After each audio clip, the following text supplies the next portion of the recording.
저희가 지금 그 홍보 아카데미를 올해 3년차 진행하고 있습니다. 홍보 아카데미는 전국 최초로 그 기초지자체인 평택시가 그 예산을 보조금으로 지급해가지고 저희가 올해 3년째 평택학 홍보 아카데미를 운영하고 있는데, 그 홍보 아카데미 내용 중에 올해는 저희가 평택학 뉴스레터라고 하는 잡지를, 학만 소식지를 지금 발행을 준비하고 있습니다. 이제 세 가지 목적인데요. 하나는 평택항에 대한 중요성과 우리 평택 시민들한테 알리고자 하는 목적이고, 또 하나는 저희가 평택항에 그동안에 지속적으로 얼마나 평택항이 평택 경제에 필요한 중요한 위치를 차지하고 있는지 알려드리고 싶고, 그리고 뉴스레터의 이 내용을 수록해서 문자로 활자로 좀 남기고 싶은 그런 욕심도 있고요. 지금 평택항이 기본적으로 저희가 9년 연속 1억 톤을 돌파했고, 자동차 물동량 1위 항만이고 총 물동량 9년 연속 1억 톤을 돌파하고 컨테이너가 92만 TU를 달성했습니다. 2010년도에 평택항 컨테이너 물동량이 30만 TU를 뛰어넘고 15년 만에 3배인 90만 TU가 달성되었습니다. 이게 과연 우리가 지금 제대로 가고 있는지 오늘 그 모이신 분들하고 이런저런 얘기 나눠보도록 하겠습니다. 교수님, 그 박근식 교수님, 지금 우리 평택항의 물동량이 어떤 분들은 정책이라고 얘기하고 어떤 분들은 안정기라고 얘기하는데, 지금 교수님은 어떻게 보고 계시죠? 이게 그 평택항만 보면 최근 10년 동안 이렇게 물동량이 많이 늘질 않았거든요. 근데 당연히 이제 우리 오늘 이 자리가 이제 평택 얘기를 해야 되니까 이제 여기 계신 분들 입장에서는 계속 물동량이 증가했으면 좋겠다고 생각을 하는데, 평택 외에 대부분의 항만도 사실은 물동량이 늘질 않았어요. 그건 다시 말해갖고 지금 우리나라 산업이 어떻게 보면 그 해상 물동량이 많이 나가는 화물에 대한 비중보다는 우리 요즘 뭐 얘기하는 반도체나 뭐 콜드체인 관련돼 갖고 의외로 항공과 관련된 좀 화물들이 많이 증가를 수출로 수입으로 증가를 하다 보니까 제 생각엔 당연히 평택에 계신 분들은 물동량이 뭐 90만에서 100만 TU 넘어가고 뭐 많이 늘어났으면 좋겠다는 생각을 갖고 있긴 하겠지만, 전국적으로 보면은 사실은 물동량이 많이 는 항만들은 그렇게 없습니다. 그나마 이제 2010년 넘어와서 인천이 한 300만 TU를 넘어갔기 때문에 광양항을 뛰어넘어서 전국 2위 항만이라는 차지는 했겠지만, 그게 이제 평택의 옆에 있어서 어떻게 보면 평택항의 물동량이 안 는다는 생각을 가질 수는 있는데, 부산항 같은 경우도 뭐 그렇다고 그래갖고 전 세계에서 순위가 계속 올라가느냐, 그렇지는 않거든요. 지금 계속 떨어지는 입장이라고 보면, 그럼 이제 안정기냐라고 또 물어보시면 사실은 그것도 좀 애매합니다. 근데 예를 들어서 제가 조사한 지는 좀 오래됐지만 이 평택항에서 처리되는 물동량이 평택이나 경기도에서 발생되는 물동량이 절대 다수라고 하거나, 또 하나는 이게 지금 컨테이너 선에서 움직이는 화물만 대상이라고 하면은 모르겠는데, 제가 조사한 바에 의하면은 충청도 물량도 상당히 많습니다. 특히 유화 3사 물량도 많기 때문에 그 유화 3사 물량이 또 빠지거나, 아니면 지금처럼 카페리 물동량이 30%를 차지하기 때문에 카페리 물동량이 빠진다면, 다시 말해서 이제 카페리 선사들이 여객이 안 되기 때문에 운항을 지금처럼 점점 중단하는 상황이 온다고 치면 사실은 물동량이 상당히 좀 빠지는 항만이 아닐까라는 생각도 하는데, 그렇다고 이 평택에서 빠지는 물동량을 처리할 수 있는 또 항만도 없습니다. 밑에 있는 대산항 같은 경우도 실질적으로 캐파를 거의 다 채우고 있는 경우라고 생각을 하고요. 그나마 조금 더 가져간다라면 아마 인천이 항로가 더 늘어나면 인천이 가져갈 확률이 있다라는 생각을 개인적으로 갖고 있습니다. 혹시 김민호 과장님이나 우리 공사의 홍두건 박사님 이 물동량에 대해 가지고서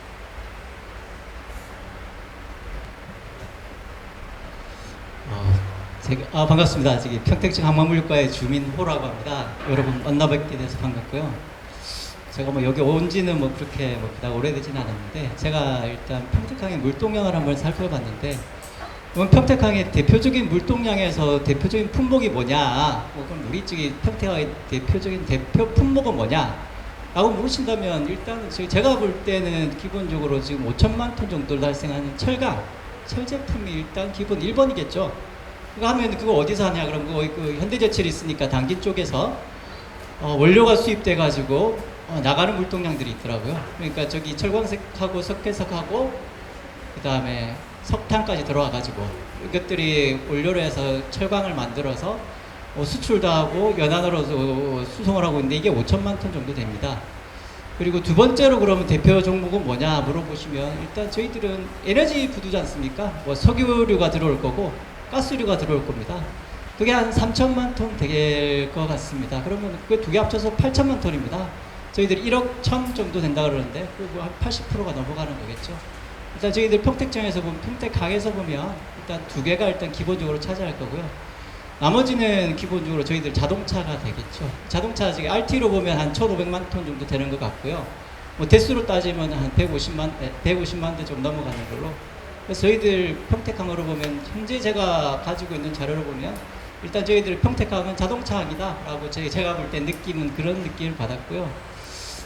여기 오신 분들은 컨테이너에 대해서 관심들이 많은 것 같으신데, 그건 나중에 조금 이야기 드릴 텐데, 그것들은 제가 볼 때는 한중 항로가 조금 많고, 그 다음에 조금 늘어난다면 한일도 있을 거고, 그 다음에 동남아까지 가지 않을까 싶긴 한데요. 요거는 나중에 컨테이너는 따로 느낌을 말씀드리는데, 여하튼 저희들 일단 수입하러 오는 물품들이 제일 많더라라는 게 제 느낌이었고요. 그 다음에 나가는 수출품들은 뭐 고만고만하지 않을까. 옛날에 한 2003년도에 물동량이 조금 늘었던 것 같은데, 뭐 그렇다고 그 이상으로 늘어나지는 않는 것 같고, 지금 현재로서는 조금 그때 이후로 약간 하향 추세에 있고, 지금은 더 줄어들지도 않는 것 같더라. 이 정도가 제 느낌입니다. 예, 저는 여기까지만 일단 말씀드리겠습니다.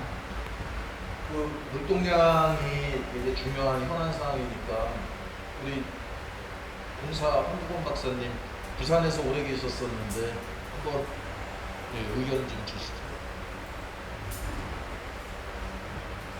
예, 뭐 컨테이너 물동량을 봤을 때는 나쁘지 않습니다. 이렇게.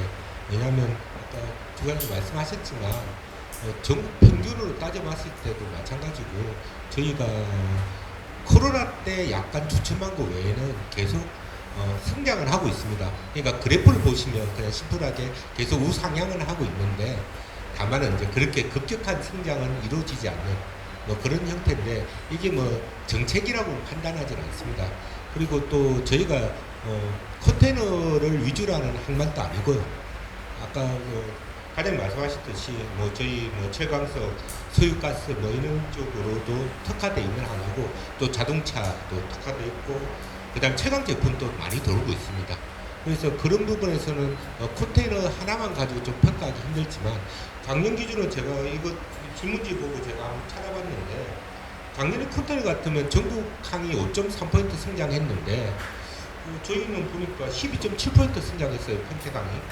그래서 뭐 컨테이너 봤을 때도 그렇게 나쁜 상은 저는 아니라고 생각하기 때문에 어느 정도 안정기에 들어가서는 있지만 성장이 멈춘 상태는 저희는 아니라고 생각합니다. 그렇다고 지금 급격한 또 성장을 할 수 있는 그런 형태는 아닙니다. 제 생각에는 그래도 나쁘지 않다고 생각합니다. 자동차도 한 150만 대에서 160만 대 정도의 박스권이 형성되어 있습니다. 그렇다 보니까 새로운 투자, 그러니까 배후단지라든지 질적 노동력이 투자되지 않으면 이 박스권은 별 이유 없이 별다른 큰 변화가 없다 그러면 이 추세는 유지될 것 같고요. 단지 최근에 중국 컨테이너 물동량에 대해서 그 질적인 부분이 좀 걱정되는 부분이 있습니다. 현재 공컨테이너가 수출 실적에는 잡히나 본 컨테이너 물량이 늘 수가 올해는 있을 것 같고요. 업체들 미팅을 해본 결과로는 올 물량도 작년 정도의 수준은 유지할 거다. 그렇게 말씀들 많이 하셔서 저희 하역업체들은 이 부분 잘 지원하도록 하겠습니다. 지금 보면은 이제 이런 것 같아요. 어쨌든 전년도에 두 자릿수 컨테이너 물동량 성장한 거는 평택항이 유일하고, 평택항이 그동안에 크게 꺾이지 않고 지속적으로 작은 규모이지만 성장한 것도 사실인데, 카피리 물동량이 다른 항만에 비해 가지고서 조금 비정상적으로 많은 포지션을 차지하고 있는 거 아닌가, 뭐 이제 이런 우려. 그 다음에 전국 항만에서 유일하다고 말씀드린 뭐하지만 인아웃 밸런스가 평택항이 가장 편중되어 있는 또 그런 항만인데, 이제 이런 부분에 있어 가지고서 대부분의 지금 모이신 분 의견은 이제 뭐 이 박스권에 그리고 안정화에, 결국에는 이제 이 배후 단지가 앞으로 물동량을 견인할 수 있는 이제 그런 걸로 보여지는 것 같습니다. 이제 흔히들 이런 얘기들을 많이 하셔요. 주변에서 하는 얘기가 너무 중국에만 우리가 항로나 물동량이 편중된 거 아니냐, 이런 우려를 많이 하시는데, 사실 지정학적인 특성으로 볼 때 우리가 중국에 편중되지 않을 수가 없거든요. 그러면은 조금 더, 오히려 더 중국 쪽에 우리가 더 집중해야지 되는 건지, 아니면 지금이라도 우리가 동남아 항로를 비롯해서 원양 항로에 뭐 또 들여다봐야 되는 건지, 또 혹시 우리 항만공사나 평택시에서 그런 예전에는 그런 선사들에 대한 지금 인센티브 계속 나가는 걸로 알고 있는데, 혹시 공사나 우리 시가 항로 개설이라든지 이런 인센티브에 대해서 별다른 어떤 계획이 있으신지 좀. 어느 분이 먼저? 예. 팀장님. 예. 네, 항만정책팀장 박창걸입니다. 지금까지 항로를 개선할 때는 평택시에서 일정 부분 지원하고 있습니다. 해가지고 앞으로도 항로가 개설된다면 저희 시청하고 협약이 체결해가지고 지원할 계획은 있고요. 그리고 LCC도 저희가 지속적으로 지원할 계획은 있습니다. 근데 물동량이 늘어나지 않다 보니까 금액이 더 늘어나거나 그러지는 있는 상황은 아니고요. 제 개인적인 생각은 아직 공식적인 입장은 아니고요. 제 개인적인 생각은 좀 항로 보존금이라든지 아니면은 컨테이너 물동량에 대한 지원금을 더 늘려야 된다고 생각을 하고 있습니다. 예, 이상입니다. 예, 저희는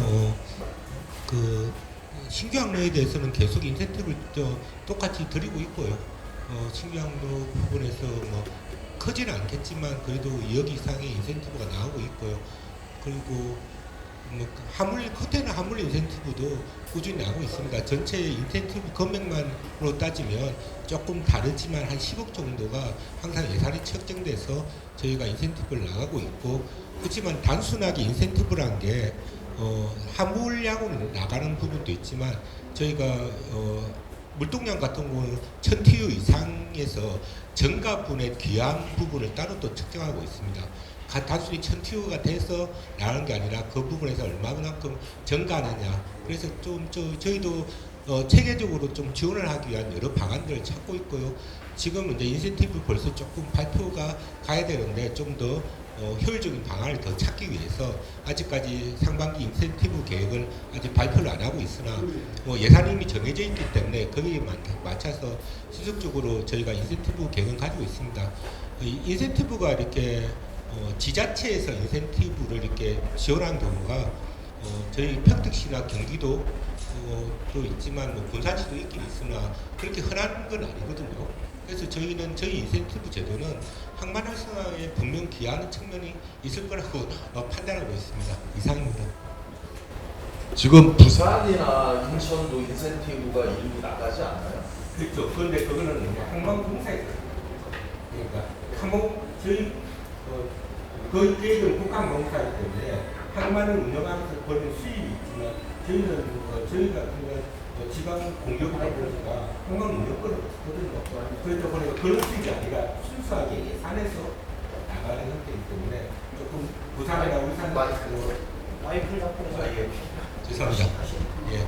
뭐 부산이나 뭐 이렇게 인천, 울산 항만공사하고는 조금 다른 형태의 인센티브로 보시면 됩니다. 순수하게 그냥 지자체 예산으로 들어가는 인센티브이기 때문에 저희가 뭐 수입을 창출해서 주는 인센티브는 아닙니다. 이제 부산, 인천, 광양, 울산은 국가 PA가 거기서 벌어가지고 거기서 인센티브 주니까 이제 좀 덜 억울해하는 것 같은데 경기도나 평택시는 이제 지자체 예산을 가지고서 쪼개가지고 이제 인센티브 주니 이제 조금 더 의미 있다는 그런 말씀이신데. 예, 그렇습니다. 근데 금액이 계속 좀 증액되지 않고 뭐 좀 축소되는 부분에 대해서는 조금 지역사회에서 아쉽다는 얘기도 있습니다. 저희가 이제 조금 뭐 근처에 이제 지자체에서 주는 데를 좀 찾아보면 군사랑이 지자체에서 인센티브가 나갑니다. 거기도 뭐 적은 돈은 아니지만 그래도 막 이게 정액을 되는 형태로 인센티브를 주기에는 저희 국가항공사는 항만에 대한 소유권을 대한 그 수입을 받고 있지만 저희는 항만에 관한 뭐 소유는 하지 않고 있기 때문에 국가에서 소유권을 이전받은 적도 없고 PA 얘기는 이따가 조금. 예, 그래서 그런 부분에서는 저희가 측정한 인센티브가 지자체에서 이렇게 주는 예산으로 간다고 생각했을 때는 그렇게 작은 금액은 아니라고 생각하고 있습니다. 예, 일리가 있는 말씀입니다. 지금 컨테이너 물동량에 대해 가지고 평택항에 말씀하시는 것 같은데요. 제가 컨테이너 물동량을 한번 분석 한번 해본 적이 있었는데 저희들 한 90만 개 정도 되지 않습니까? 저희들 평택항에는 2개의 컨테이너 터미널이 있고요. 하나는 PNCT고 하나는 잘 아시다시피 PCTC 두 개가 있을 거고요. PNCT는 제가 볼 때는 한 물동량이 한 30만 정도 되더라고요. 그리고 PCTC는 한 50만 정도, 한 10만 톤 정도는 저기 터미널에 대하여서 10만 정도, 그래가지고 한 90만 정도 처리한 것 같았고요. 그리고 저희들 저기 PCTC는 뭐 50만 톤 자기들 항로에 있는 선사들을 받는 처리할 아니지만 PNCT 부두는 조금 특이하더라고요. 여기들은 카페리가 들어가다 보니까 카페리가 한 30만 개 중에서 한 20만 개 정도를 카페리의 컨테이너를 가지고 있더라고요. 나머지 아니죠. 27만 개, 한 30만 개 중에 한 20만 개 정도가 저기 카페리 물량이고 나머지가 저기 PNCT 물량이니까 이 PNCT가 지금 컨테이너 처리량이 조금 많이 부족한 편이라고 저는 파악하고 있고요. 그리고 그러면 저희들 PNCT하고 PCTC가 그러면 연간 컨테이너를 얼마만큼 처리할 수 있느냐 물어보신다면 보통 PNCT 한 40만 개 정도, 그리고 저기 어디죠? PCTC가 한 80만 개, 110만 개 정도는 될 거라고 봅니다. 이게 적정 하향 능력이니까 처리한다 그러면 한 150만 TU 정도는 처리할 수 있을 거아요. 그러니까 컨테이너를 처리하는 데 대해 가지고는 충분하게 처리할 물량들은 많은데 다만 저기 이 물량들이 조금 아쉽게 장치장이 조금 면적이 좀 많더라는 부분이고요. 그리고 제가 지금 카페리 항로 컨테이너 물동량에서 조금 조사를 해봤는데 일단 들어오는 수입 물량들은 충분하더라고요. 꽉꽉 채워서 들어오더라고요. 근데 수출 물량들은 이번에 나가는 게 한 제가 봤는데 한 19만 개 정도였었나요? 한 60%. 그러니까 반반도 아니고 수출품은 그 공 컨테이너로 나간 물량들이 한 60%가 되고 수출품이 한 40% 정도 되는 걸로 느꼈습니다. 그러다 보면 수입은 꽉꽉 채워서 오는데 컨테이너가 나가는 물량들은 전부 다 공컨으로 나가다 보니까 수출품이 좀 작다라는 게 제가 한중 항로에 대한 문제라고 봤고요. 그럼 이게 평택항이라는 게 그러면 평택항의 지역적인 문제냐라고 보면 제가 인천의 여객터미널의 카페리 항로하고 비교해 봤는데 그쪽이 한 50만 TU 정도 처리하거든요. 그쪽도 똑같은 비율로 해가지고 공컨테이너가 수출할 때는 항상 모자라더라 라는 게 제가 받은 결론입니다. 결론적으로는 한중 무역을 하면서 컨테이너에 대해 가지고 수출이 항상 제가 볼 때 물량 면에서는 항상 적자라고 제가 볼 때는 부분이고요. 그럼 전략을 어떻게 쌓을 거냐? 수출 물량에 대한 컨테이너에 대한 저희들 나갈 때 물량들이 나와야 되는데 잘 아시다시피 저희들 뭐 수입되는 물량들은 뭐 저게 알리바바나 뭐 텐센트나 뭐 다 나오는 전자상거래 해가지고 다이소에 나오는 모든 물품들이 다 들어오고 있는데 저희들이 나가는 것들은 화장품이나 아니면은 식음료, 뭐 라면 같은 종류 이런 게 나가겠죠. 그다음에 중간 자재로 해가지고 좀 우리나라에 조금 고급된 조금 정제된 제품들이 나갈 수 있을 거고요. 그거 외에 또 어떤 게 나갈 거냐라는 게 항상 저희 평택에 와서 고민이었었는데 제가 예전에 저는 마산청에 있다 보니까 저는 마산항에 있었지 않습니까? 뭐 지원책 이야기한다 그러면 그쪽에서 보면 지방세 뭐 어떤 지원책이 있던 거라고 제가 이야기했는데 세제 혜택으로 보면 컨테이너세 뭐 이런 것들도 조금 지원해 주는 거라고 이야기가 조금 들었는데 뭐 이런 물동량에 대한 말씀이십니까? 아유 예 그렇죠. 그에 대한 컨테이너에 붙는 세금을 조금 깎아준다 이런 것들도 하는 걸로 제가 보긴 봤는데 그게 그닥 그러니까 나가는 이게 마산항은 한다 그러면은 일본으로 가는 항로인데요. 일본으로 가는 수출 화물이 뭐였을 거냐? 경남도에서 열심히 찾았겠죠. 열심히 찾다 보니까 저기 화해 쪽 있지 않습니까?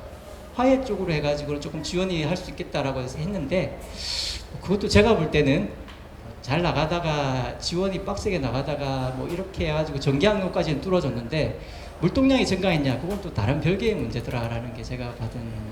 그러니까 결론적으로는 보면 이 화주사하고 저희들이 수출업체하고의 간에는 정기적으로 증가하는 고정적인 화물이 없다 그러면 이게 증가하는 데 대한 품목을 정하기도 그렇고 이게 선사 간의 전기항로, 컨테이너 전기항로를 개설한다는 것 자체는 기본적으로 저희들 지자체가 노력을 하는 부분도 어느 정도 한계가 있을 거고요.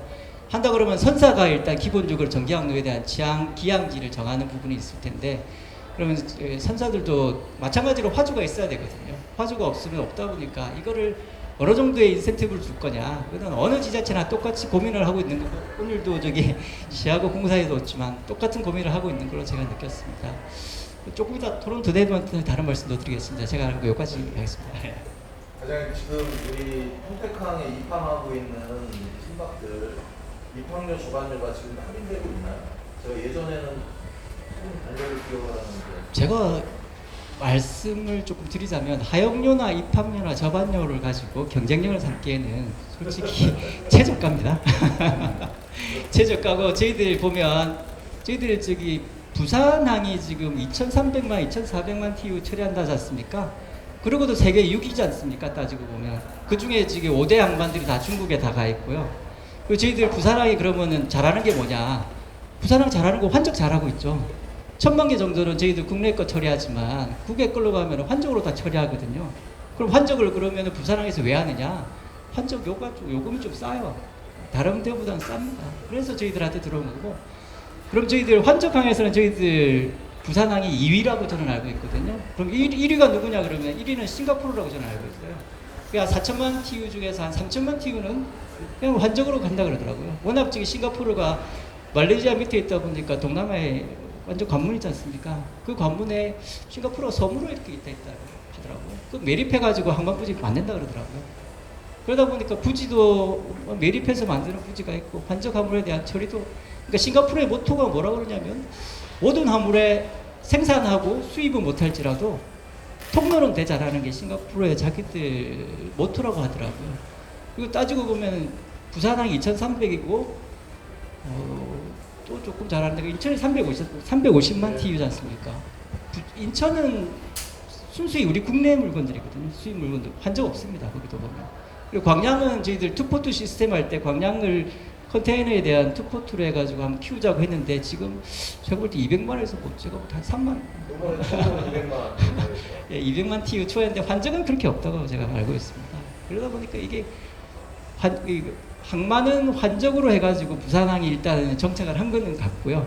그 외에 지금 수출입 함으로 해가지고 역할을 한다는 거는 부산항도 지금 힘겹게 버티고 있다라는 게 제 개인적인 감상입니다. 네.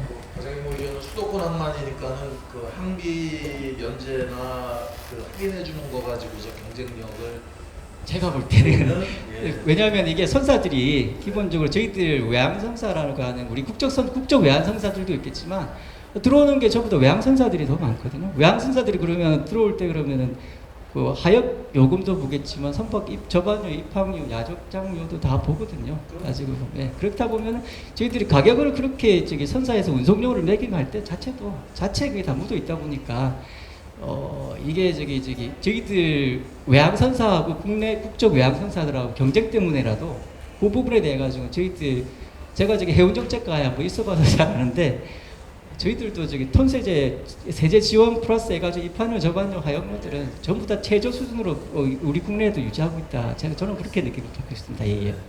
지금 어쨌든 한중간의 컨테이너 항로는 지금도 허가제인가요? 그거는 제가 예전에 해운정책과 있을 때 한중 회담으로 해가지고 다 정리되는 걸로 알고 있고요. 그때 나가 보면은 중국 측하고 우리 측의 정부 인사들 만날 때 보통 뒤에 선사들이 다 붙어 있더라고요. 그리고 지분도 보면은 예전에는 50대 50으로 뒀는데 요즘은 한국 쪽 지분이 80% 있는 데도 있고 중국 쪽 지분이 조금 모자란 데도 있고 요즘은 예전에는 항로에 협정을 해가지고 지금도 해운 회담으로 가고 있다고 저는 알고 있습니다. 예. 컨테이너는 예전에 컨테이너가 이슈가 됐었었는데 지금은 컨테이너 돼가지고 제가 볼 때 풀린 거 같은데 아닌가요? 예전에 풀린다고 얘기 들었었는데. 풀렸나요? 기본적으로 풀리는 걸로 합의를 봤습니다. 아마 풀리는 시기가 언젠가의 문제죠. 그래서 그 시기가 자꾸 연기되고 있다고 해가지고 그러니까 항중 컨테이너 항로도 있고 항중 카페리 항로가 별도로 협상을 하고 있는 게 수고해서 풀리는 걸 항로 푸는 거는 기본적으로 있지 않았습니다. 중국이나. 그러니까 이제 우리 입장에서는 중국은 풀려고 길을 쓰고 국내 선사들은 이제 어떻게 하든지 버티려고 하는데 푸는 시기를 명확하지 않게 하고 있죠. 그는 푸는 걸 맞다라고 말하고 있지만 푸는 시기가 명확해서 계속 이게 딜레이 되는 거라서 버티는 거라고 보십니다.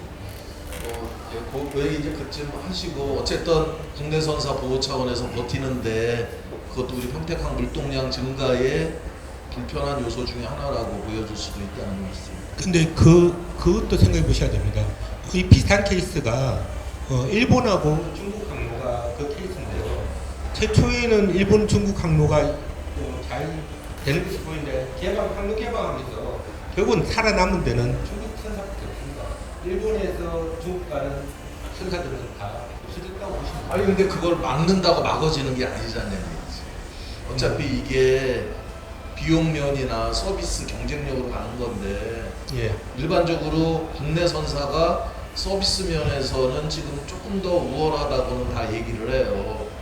근데 문제는 비용 면에서 중국 측 선사들이 훨씬 더 경쟁력을 갖고 있는데 이거를 시장 경제의 논리로 갈 수밖에 없는 상황을 정부가 개입해가지고 계속 막아줄 수 있는 것도 이것도 한계가 있지 않느냐. 그런데 이제 우려스러운 점은 뭐냐면 그렇게 일본 선사가 중국으로 취항을 안 하게 되고 가격 경쟁력을 가진 것처럼 보였으나 결국 중국 선사끼리 운임에 대해서 어느 정도 다시 경쟁할 때는 운임을 낮췄지만 역으로 자기들만 있을 때는 운임을 상승시킬 수 있다는 지금 그런 평택은 의견도 카페리가 그렇게 지금 가고 있는 것 같던데. 그래서 그런 점은 있죠 저희가. 김진철 대표님, 카페리 지금 일부 선사가 산동성에서 통합 관리하면서 여객 운임이나 컨테이너 운임을 획일적으로 간다는 얘기가 있던데 맞나요? 이게 카페리 활성화 방안에 보니까 그 지분과 운영 독점에 대한 걱정에 근심이 있더라고요. 그런 부분이 충분히 가능하리라고 봅니다. 그 경영 안정상의 위협이 될 수 있고요. 또 성공량의 이미 조절이 가능합니다. 그네들이 힘을 가게 되면 성공량이 부족했을 때 전자상거래 물량이라든지 중국 물량을 우선 배정하고 순수 한국 물량을 뒤로 할 수 있는 어떤 그런 부분들이 있고 또 중국 지금 지분율이 많은 곳은 유독히 원가 절감을 유독히 강조해요. 이건 뭐냐면 한국 사회 문화나 노동 환경 이해 부족에 따른 한국 직원들이 굉장히 피해를 입을 수 있는 상황이거든요. 결국은 이 모든 것이 서비스 질의 하락으로 돌아올 겁니다. 그런 근심 걱정이 있고요. 이제 갑자기 카페리 얘기가 나왔는데 과장님 이거 한중 카펠이 지분이 중국 쪽 쏠림이 너무 심한데 이걸 어떻게 법적 제도적으로 관여할 수 있는 방법은 없는 거죠? 지분은 저도 예전에 50대 50밖에 몰라가지고 지분이 바뀐지는 저도 잘 몰랐습니다. 아니 이제 보통 그렇거든요. 이게 카펠이 면허를 내주고 나면 취향을 준비하는데 양사가 50대 50으로 투자한 금액은 소진되고 없어요. 그럼 이제 그 다음에 뭐 배를 용선하고 요즘에 이제 신조선이 나와야 되고 이러니 그럼 대부분 중국이 투자하고 이렇게 되면서 지분이 중국 쪽 지분이 절대 다수 어느 회사는 99% 지분도 갖고 있는데 이게 그러다 보니까 지금 뭐 뒤에 그 얘기를 조금 하려고 했는데 여객터미널 가면은 이게 대부분 이게 중국의 어느 항만인지 평택항 여객터미널인지 모를 정도예요. 이미 익숙한 냄새. 또 한 가지는 본선에 우리가 이제 배 안에 배를 좀 타보려고 해도 본선에 어떤 한국말 하는 뭐 승무원도 없고 뭐 한국 음식도 안 팔고 심지어는 한국 안내 방송도 안 한다. 뭐 이제 이래 버리니까 이게 카페리가 일부 뭐 속칭 뭐 보따리 장사를 위해 가지고 계약 취향하는 건 아니겠지만 이게 좀 업그레이드되고 선내 서비스가 개선돼서 이런 부분이 좀 일반 여행객들이 가야 되는데 지금 부산 같은 경우에는 펜스타 미라클인가? 펜스타 쪽에서 뭐 거의 크루즈급의 배를 신조해 가지고서 투입을 하는데 이게 평택항에는 과연 가능한 일인지 그런 점에 대해 가지고 좀 우리 경기도나 공사나 평택시가 카페리 여행객에 대한 인센티브나 지원 방향 같은 거는 혹시 뭐 염두에 두신 거 없나요? 공사가 계속 카페리 여객에 대한 인센티브는 아직 계획을 한 바는 없습니다 현재로서는. 근데 저희가 주로 이제 주력하는 거는 물동량이죠. 물동량 쪽으로 많이 주력하다 보니까 카페리 여객에 대한 뭐 지원 방향을 가지지 못했지만 한번 그것도 한번 검토를 해보는 기회를 가지고 오겠습니다. 제가 제 경험으로 보면 제가 해운정책과에서 한일항로 담당이었습니다. 한일항로 담당이다 보니까 기본적으로 뭐 컨테이너도 있겠지만 여객 운송 사업 있지 않습니까? 예전에는 제가 있을 때 부관 해리하고 관부 해리 그다음에 펜스타는 그의 후발로 해가지고 들어왔었는데요. 얘네들이 일단은 크루즈 항으로 해가지고 들어왔었는데 일단 화물이 자기들 가지고 있는 오사카에서 자기들 화물을 받아가지고 오는 로로 화물들 이것들 자기들 주수입원으로 하긴 했는데 그 외에 자기들이 살아남으려고 하다 보니 자기들이 어떤 항로를 꼈냐면은 한일 항로를 뛰다가 주말에는 여기 부산항에 와가지고 부산을 한 바퀴 삥 돕니다. 예, 한 바퀴 삥 돌고 내항 크루즈라는 명목으로 해가지고 한 바퀴 뚝 뚫어서 가고 그러니까 여기에 일단 그 자구책이라는 거죠. 예, 제가 볼 때는 어떤 형식으로 여기 펜스타는 기본적으로 그리고 한일항로다 보니까 이 여행객들이 일본 분들이지 않습니까? 기본적으로 우리 지금 속된 말로 중국 분들보다 품격이 좀 높으신 분들이다 보니까 그분들이 하여튼간 자구 노력을 하고 있더라라는 부분이 하나 있고요. 두 번째로는 한일항로는 고속 여객선들이 또 있지 않습니까? 고속으로 가는 여객선들이 있습니다. 하다 보면은 뭐 금방 갑니다. 뭐 서너 시간이면 가니까 이분들로 해가지고 처리를 하고 그 다음에 카페리로는 저녁에 탔다가 한숨 자고 나면 도착해 있는 그런 항로로 개발해가지고 자구책을 노력하는 거 그 정도로 저희가 뭐 선사 쪽에서 노력을 많이 하고 있더라라는 개념이라고 저는 느끼고 있습니다. 항공사에서 크루즈를 유치한다든지 뭐 이럴 생각은 없으시죠? 뭐 크루즈가 한번 옛날에 경기공사 항공사에서 한 10여 년 전에 크루즈 유치에 대해 가지고 한번 했던 걸로 기억을 하는데 이게 뭐 지역 경제나 뭐 이 항만에 큰 도움이 안 되는 걸로. 그거보다 크루즈라는 거에 정의가 좀 필요한 것 같아요. 저희 항이 크루즈를 받아들일 수 있는 항인지. 그러니까 다시 말할게요. 저희는 인천에 크루즈 터미널이 있죠. 저희는 올 수 있습니다. 한진 여기 터미널에 화물선 터미널이 될 수 있으면 대형 크루즈가 들어오긴 들어올 겁니다. 뭐 크루즈 터미널 없을 때 부산항도 화물선 터미널에서 크루즈 여객을 내렸는데 저희가 크루즈 선사라면 멀쩡한 근거리에 인천에 크루즈 터미널이 있는데 굳이 화물선을 있는 거기에서 관광객을 내린다는 거 그거 조금 불편할 것 같고요. 그 다음에 두 번째로는 크루즈는 돈이 있는 사람들입니다. 그래서 이 사람들이 배에서 내릴 때는 뭔가 코스를 가져야 됩니다.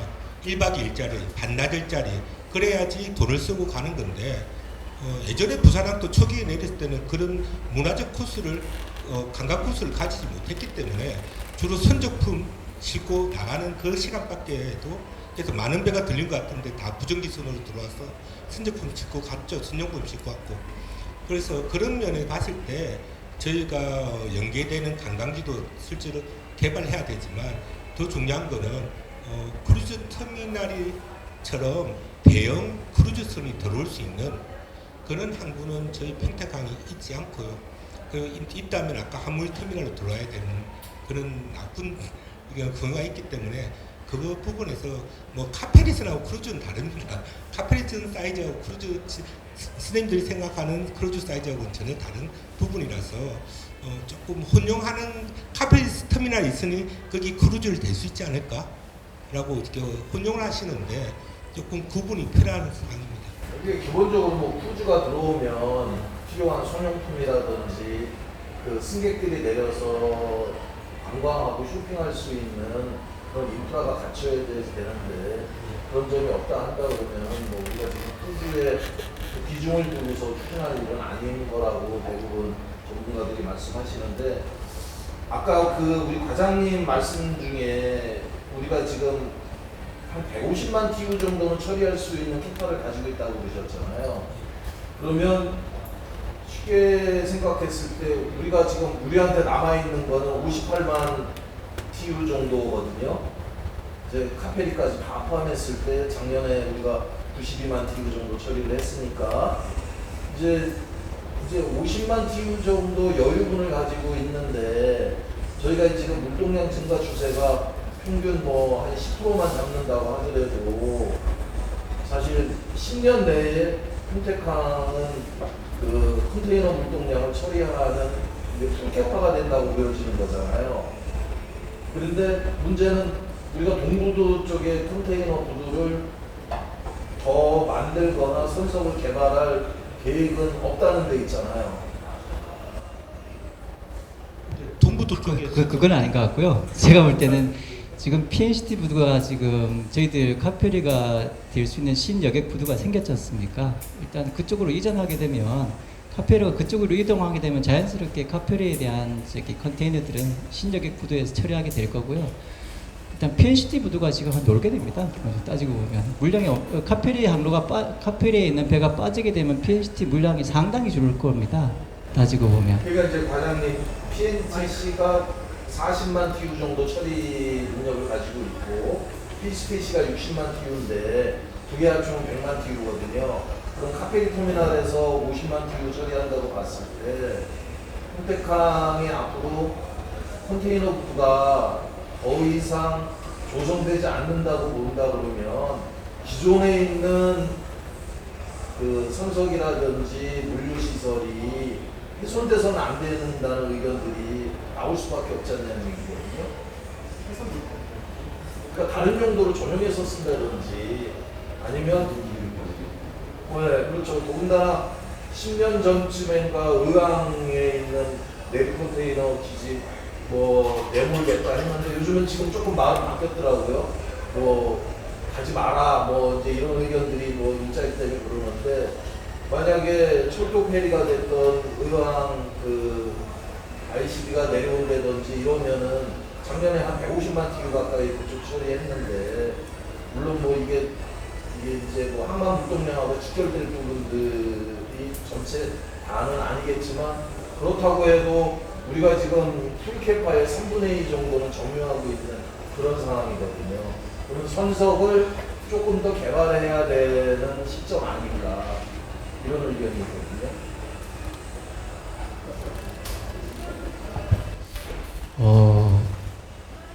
지금 카페리 부두가 컨테이너를 처리합니다. 그게 카페리가 피크 때는 35만 개였거든요. 그리고 지금 현재 보면 한 30만 개 정도 처리합니다. 기본적으로 그거 빼고 이야기하면 PNCT랑 저기 PCTC 해가지고 거기서 100만 개 정도 나옵니다. 그렇게 따지면은 PCTC나 PNCC 가지고도 제가 볼 때는 10년까지는 버티지 않을까.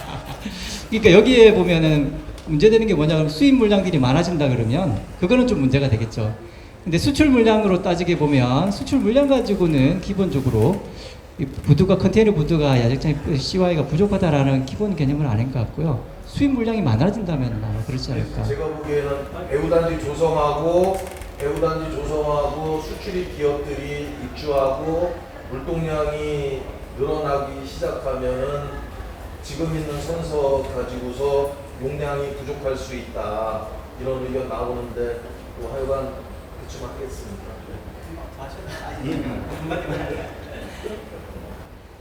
뒤에 배우단지 말씀하시는데요. 저도 뒤에 배우단지가 저희들 배우단지가 그런 거 같지 않습니까? 항만 옆에 있으면 야 이거 수출 물량이고 수입 물량이고 수출 물량이면 더 좋겠죠.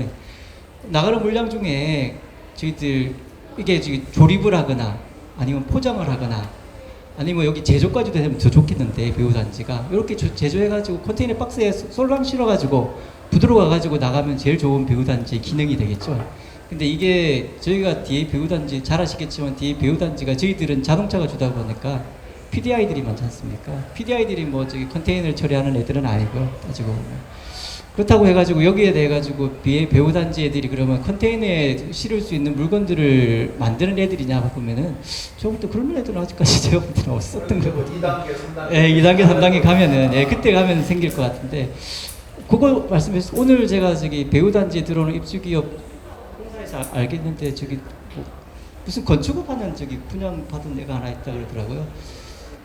자기들이 저기 물렵을 한번 해보겠답니다. 저도 아주 감사한 마음으로 좋은 일이다 해가지고 이야기를 들었는데 그럼 항도가 뭐니라고 물어봤더니 러시아에서 나오는 저기 우드팩이랑 알루미늄 바라는 게 뭐 있다고 그러더라고요. 그거 저기 한국에 들여오고 한국에서는 시멘트하고 저 중고차 그러니까 뭐 러시아 가는 중고차 있지 않습니까?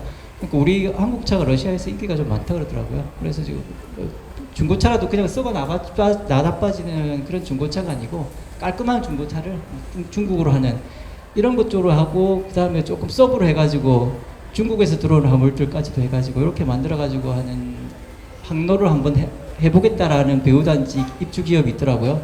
제가 볼 때는 아 참 기쁜 일이다라고 생각했는데 근데 걔네들을 보면은 뻘크선을 갖고 온다더라고요. 그러니까 기본적으로 이게 컨테이너를 들고 오면 참 좋겠는데 이 뻘크가 조금 더 많이 컨테이너보다는 제가 배우단지가 뻘크를 할까 컨테이너를 할까 보면 반반은 아닌 것 같고 아마 제가 볼 때는 일반 화물 쪽으로 가지 않을까 그런 문제까지 우려하는 면은 좀 있습니다. 예.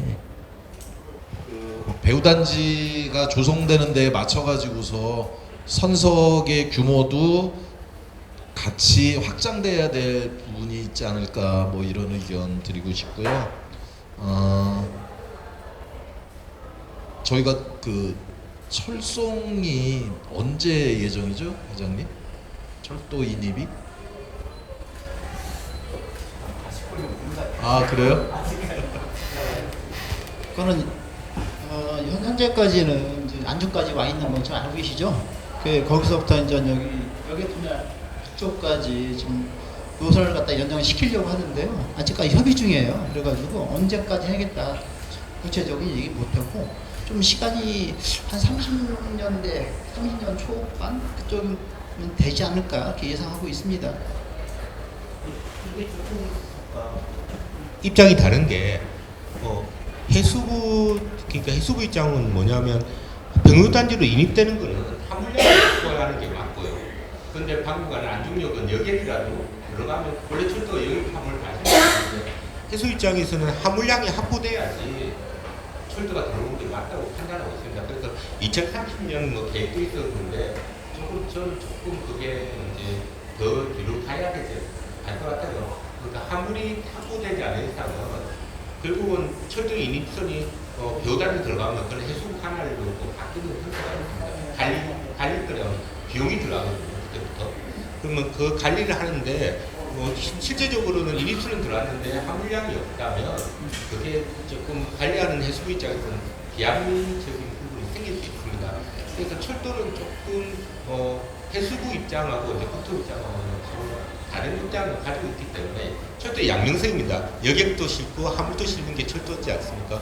그런 양면성 입장을 봤을 때는 이렇게 해수도에서 쉽게 할 수 있는 부분도 아니고, 두 번째는 그 부분이 인입성 부분이 항만 평택단지나 항만 배후단지 2-2 부분입니다. 2-2에 그러면 철도선이 들어가려면 2-2 매립이 선행돼야 됩니다. 그러니까 매립은 하고 있죠. 매립은 하고 있는데 인학 지방 개선 작업을 해서 땅으로 놔야지 그 위에 철도를 깔 수 있는 부분이 있기 때문에 결국은 철도를 논하기 전에 2-2가 언제 이렇게 공사가 시작될지가 더 그래야지 어느 정도 철도 이야기도 재생을 할 수 있지 않을까. 아니 근데 이거 매립 얘기가 나와서 또 우리 과장님한테 여쭤봐야 되겠는데, 저희가 지금 다 준설축이죠. 근데 지금 매립이 예정보다 늦어지고 있잖아요. 뭐 예산 때문이에요? 아니면 뭐 다른 이유가 있나요? 죄송한데 잘 모른다.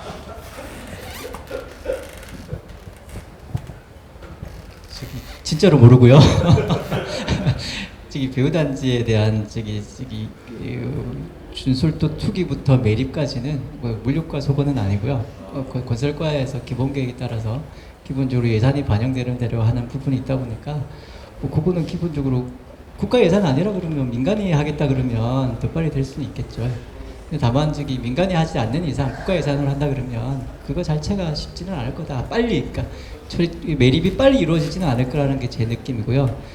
두 번째로 아까 철도 인입선 이거는 제 개인적인 생각입니다. 철도 인입선은 기본적으로 철도 인입한다 그러면 화물은 어디 화물을 인입을 하는 건지부터 조금 애매하고요. 그러니까 이게 카페리항로에 따르는 철도로 해가지고 카페리의 컨테이너를 이동하는 목적인지 아니면 뭐 일반 컨테이너 구도에서 나오는 화물들도 뭐 실는 건지는 잘 모르겠지만 이게 얼마나 효율적인지는 저도 잘 모르겠어요. 왜냐 그러면 철도라는 게 들어오게 되면 일단 철로라는 게 자체가 저희들 분단을 의미하는 거거든요. 배후단지에 A라는 구역이 있다 그러면 A를 A-하고 A-로 해가지고 두 개로 분리하기 때문에 배후단지의 부지 활용 면에서는 굉장히 조금 그런 면도 조금 있다 보니까 아직까지 제가 검토는 안 해봤지만 그거는 조금 인입 철도가 효율성부터 해가지고 정말 이게 항만 부지 활용도도 떨어질 또 할 정도로 그렇게 효과가 많을 거냐라는 부분은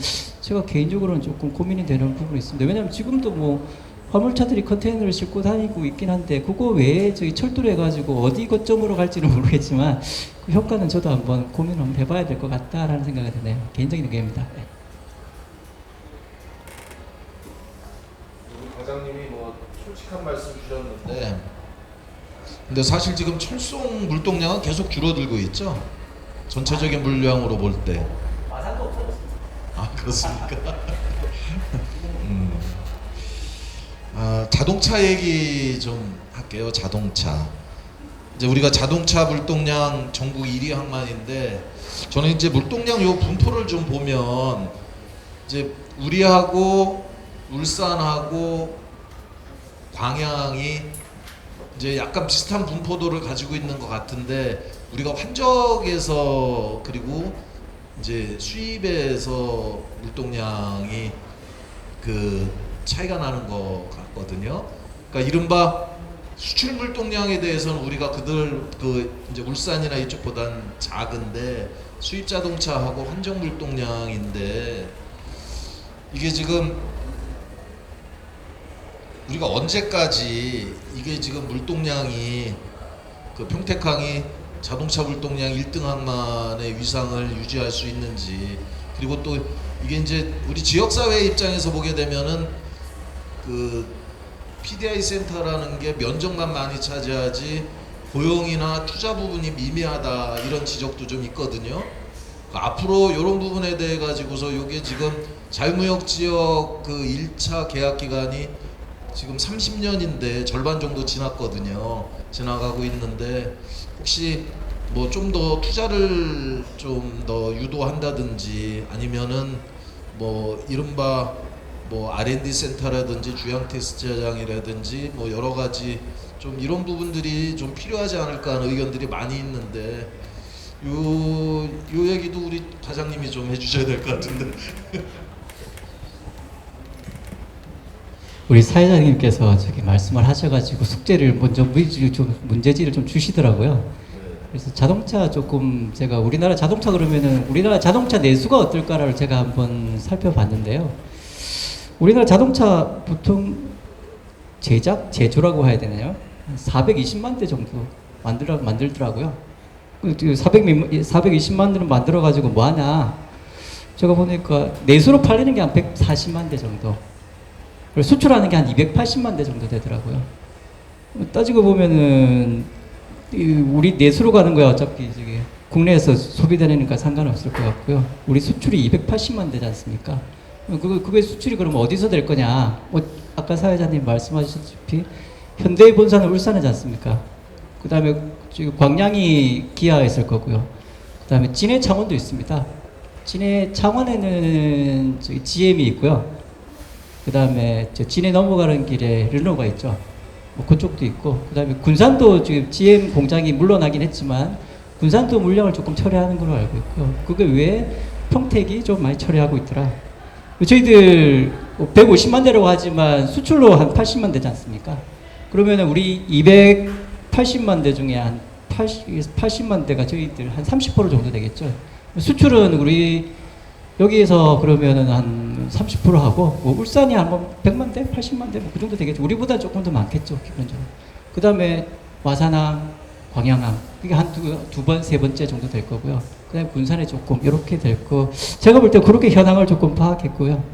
그러면 우리 저기 평택항 입장에서 보면 우리 수출은 한 80만 대 정도 한다. 그러면 수입은 그러면 여기 물량 보니까 30만 대 돼 있더라고요. 제가 제가 이 데이터는 올해 하반기까지 자료가 나왔더라고요. 상반기까지 자료가 나와가지고 곱하기 2를 했습니다. 그래서 우리 수입되는 물량들이 그러면은 얼마냐라고 봤는데, 수입차가 얼마냐는 나오진 않고 수입차 판매 대수로 나오더라고요. 수입차 판매 대수가 나오는데, 수입차 판매 대수로 작년에 26만 대 정도, 그다음에 올해는 한 30만 대 정도를 판매할 수 있겠더라. 와, 우리 30만 대 수입했는데 26만 대밖에 안 팔렸네? 그럼 나머지는 어디 갔을까라고 하면 나머지 어딘가에 있겠죠. 보관되어 있을 것 같습니다. 보관되어 있을 것 같은데, 제가 그래서 그러면 우리가 수출하는 항으로서는 한 1번은 안 되더라도 2번 정도는 할 수 있겠다라는 게 제 생각이고요. 그 다음에 수입하는 거는 제가 볼 때는 그러면 우리 30만 대 수입하는데 그러면은 수입하는 데서는 우리 평택항이 1번이다. 수입하는 항만으로서는 전국 1등 항만이 확실하게 맞다라는 생각이고요. 그 PDI가 여기만 활성화되어 있는 것만 봐도 제가 볼 때는 수입차에 대해서는 1등 항만이라는 건 확실한 것 같고요. 두 번째로 제가 수입차 보관 현황을 한번 쭉 살펴봤는데, 수입차 보관이 쉽지 않습니다, 보니까. 자동차 부두에서만큼 소화가 안 돼가지고 우리 PNC도 있고 PCTC도 있고 일반 부두에서도 하고 있더라고요. 그러니까 PDI 업체들이 가지고 있는 9개 정도 사들이 갖고 있는 보관 면적으로 보니까 100만 평인가 됐었던 것 같아요. 100만 평인가 10만 평인가 11만 12만이었던가 됐던 것 같고요. 우리 여기 그거 말고 일반 부대에도 보관하고 있는 수입차들이 또 있고요. 그 다음에 우리 관리 부두나 아니면 공사장 있지 않습니까? 항만공사 공사장 있지 않습니까? 공사장에도 보관을 하고 있더라고요. 그게 수출차 보관을 하고 있더라고요. 수출차도 보관도 한 5만 평방미터 정도 하고 있더라고요. 그리고 따지고 보면 우리 평택항은 일단 자동차 보관 장소로는 좀 굉장히 부족하구나 라는 게 제가 지금 현황으로 느꼈던 바고요. 수입차 부분이 제일 조금 보관하는 장소가 조금 부족하다라는 게 제가 느끼는 거고, 수출차도 조금 부족하다. 그러니까 현황으로 말씀드리면 그 정도 느낌이 들었고요. 말씀드리는 것처럼 이게 환적이라는 게 있지 않습니까? 환적이라는 걸 이제 말씀드리면, 이 환적이라는 걸 우리 항만에서는 환적이라는 게 관심이 있지만 일반 우리 국민들은 환적에 대한 관심은 없었을 것 같고요. 환적은 일단 기본적으로 우리 국내에 카페리들이 많으면은 환적이라는 게 근데 우리 카페리가 별로 없거든요. 원래는 1소 6호하고 뭐 현대 글로비스가 왔다 갔다 하는 그 정도 카페리기 때문에 제가 알기로도 저기 울산에 있는 게 저기 마산이나 광양 가게 되면 저 외국적 선이라도 카보티지를 좀 풀어줘가지고 국내 운송도 조금 해주는 걸로 알고 있거든요. 그래서 자동차에 대한 환적도 좀 일어나는 걸로 제가 알고 있고요. 그 중에 뭐 광양하고 마산이 뭐 환적이 없다고 할 수는 없고 그렇다고 해가지고 평택이 뭐 물량이 작은 것도 아니라고 보거든요. 기본적으로 환적에 대해서는 평택항이 그렇게 많을 거냐라고 보면 제가 볼 때는 아마 1번, 2번보다는 한 3번 쪽이 더 가지 않을까. 아니 물론 재보지 못했지만 뭐 환정량에서는 작지는 않지만 그렇다고 막 1등 항만으로 가지는 않는 것 같더라. 수입차 중에서는 진짜 1등이 맞는 것 같더라. 뭐 정도 제 자동차에 대한 동향이고. 전체 물동량에서는 이제 조금 순위는 처질 수 있다 뭐 이런 말씀이잖아요. 근데 한테 우리는 이제 사실은 숨겨놓은 카드가 있어요. KG가 신차가 나오고 그러면 아마 KG에서 지금 뭐 저기 중국 쪽하고 연계해가지고서 신차가 6종인가 나온다는데 KG 물동량이 조금 더 받쳐주면은 수출 물동량은 늘어날 것 같고요. 예, 뭐 나름대로 지역사회에서는 좀 그런 부분이 보이고 자동차 물류 전문가 그 자동차는 보통 공장이 라인별로 생산이 되지 않습니까? 그러면은 뭐 소아리에 있는 기아 자동차라든가 이쪽 충남 쪽이나 이쪽에서 생산되는 거하고 울산에서 생산되는 차종이 다릅니다. 사실은 다르기 때문에 그런 거고 우선은 첫 번째는 원래는 이제 그 가까운 항에서 자동차를 처리해야 되기 때문에 울산 평택이 좀 많았던 건 맞아요. 많았는데 좀 오래전에 지금 사실은 투포투로 가다가 광양항에서 이제 더 이상 컨테이너가 늘질 않다 보니까 그 용도를 전용하는 과정에서 이제 나왔던 게 이제 자동차 환적항이라는 개념이 들어오면서 때마침 울산의 6번 부두 현대자동차 앞에 있는 부두가 지금 뭔가 보수가 일어나기 때문에 그 물량을 그쪽으로 전환을 해갖고 처리를 해줬기 때문에 그 당시에 이제 환적 물동량을 여수광양 항만공사에서 100만 TU를 넘겠다 그래서 제가 이제 프로젝트도 했었는데 문제는 그때 이제 아까 말씀드린 카보타지도 좀 풀어주고 해서 이제 국내 환적이 일어나면서 이제 했는데 그때 제가 이제 여기 평택에 관련된 글로비스나 여러 군데 만나본 이유 중에 하나가 평택에서 환적이 일어나는 이유는 우선은 기본적으로 글로비스가 가지고 있는 정책 중에 자기네 자사선은 스타트가 여기기 때문에 여기부터 항로를 찍고 내려가기 때문에 외국으로 나갈 때 그렇기 때문에 모든 환적 물동량은 여기다가 갖다 놓고 여기서 유럽이나 미주로 지금 운송을 하기 때문에 환적이 계속 발생을 하는 거고 그 정책이 바뀌지 않는 이상은 수출 물동량은 여기 계속 유지된다는 전제인데 단지 하나는 뭐냐면 지금 공장을 이제 미국으로 이전을 한다고 그러면 이제 미국으로 가는 물량들은 줄어들 확률이 있다.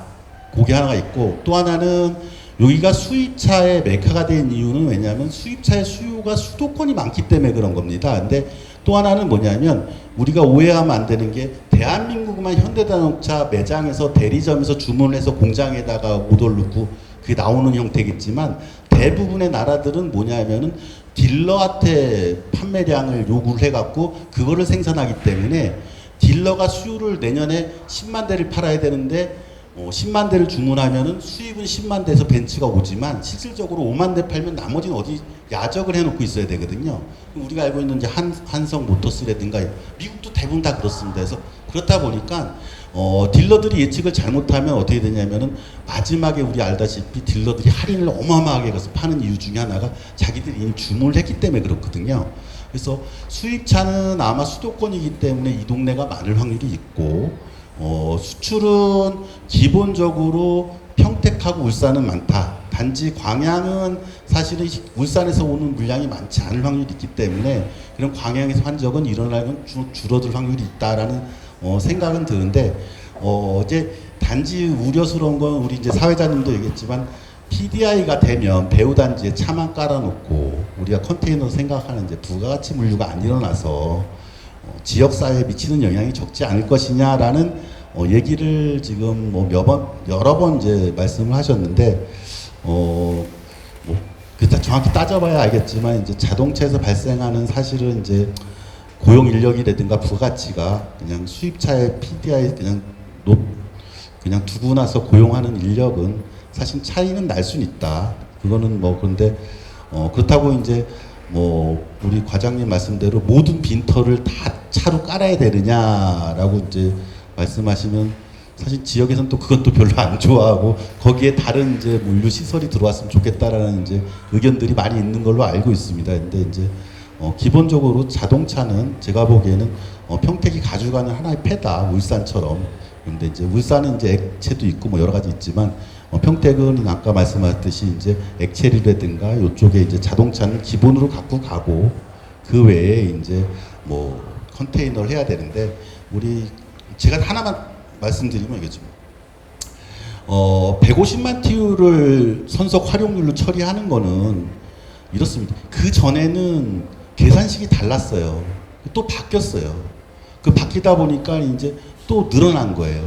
근데 앞으로 10년 후에는 또 계산식이 바뀌면 늘어나요. 장비 효율성도 늘어나고 기존의 장비가 4대 있던 거 6대 두면 더 늘어나고 자동화되면 24시간 작업을 하면 더 늘어나고 그래서 제 생각에는 더 이상 개발이 못했다고 그래갖고 평택항이 150만, 200만을 못 처리하는 건 아니고 그건 그 다음 문제고 우선은 기본적으로 여객터미널에서 처리를 한다고 그러면 기존의 두 부두에서 처리하는 물량은 더 늘어날 것 같긴 해요. 근데 그게 진짜 늘어날지는 모르죠. 근데 어떻게 될지는 모르기 때문에 그때 또 한 30몇 년, 40년에 또 고민을 해봐야 되긴 하겠지만 당장에 이거 개발 논리로 계속 늘린다고 치면 사실은 늘릴 데는 없거든요. 사실 뭐 그런 의견이 있습니다. 근데 이제 일부에서 이런 우려를 하는 거죠.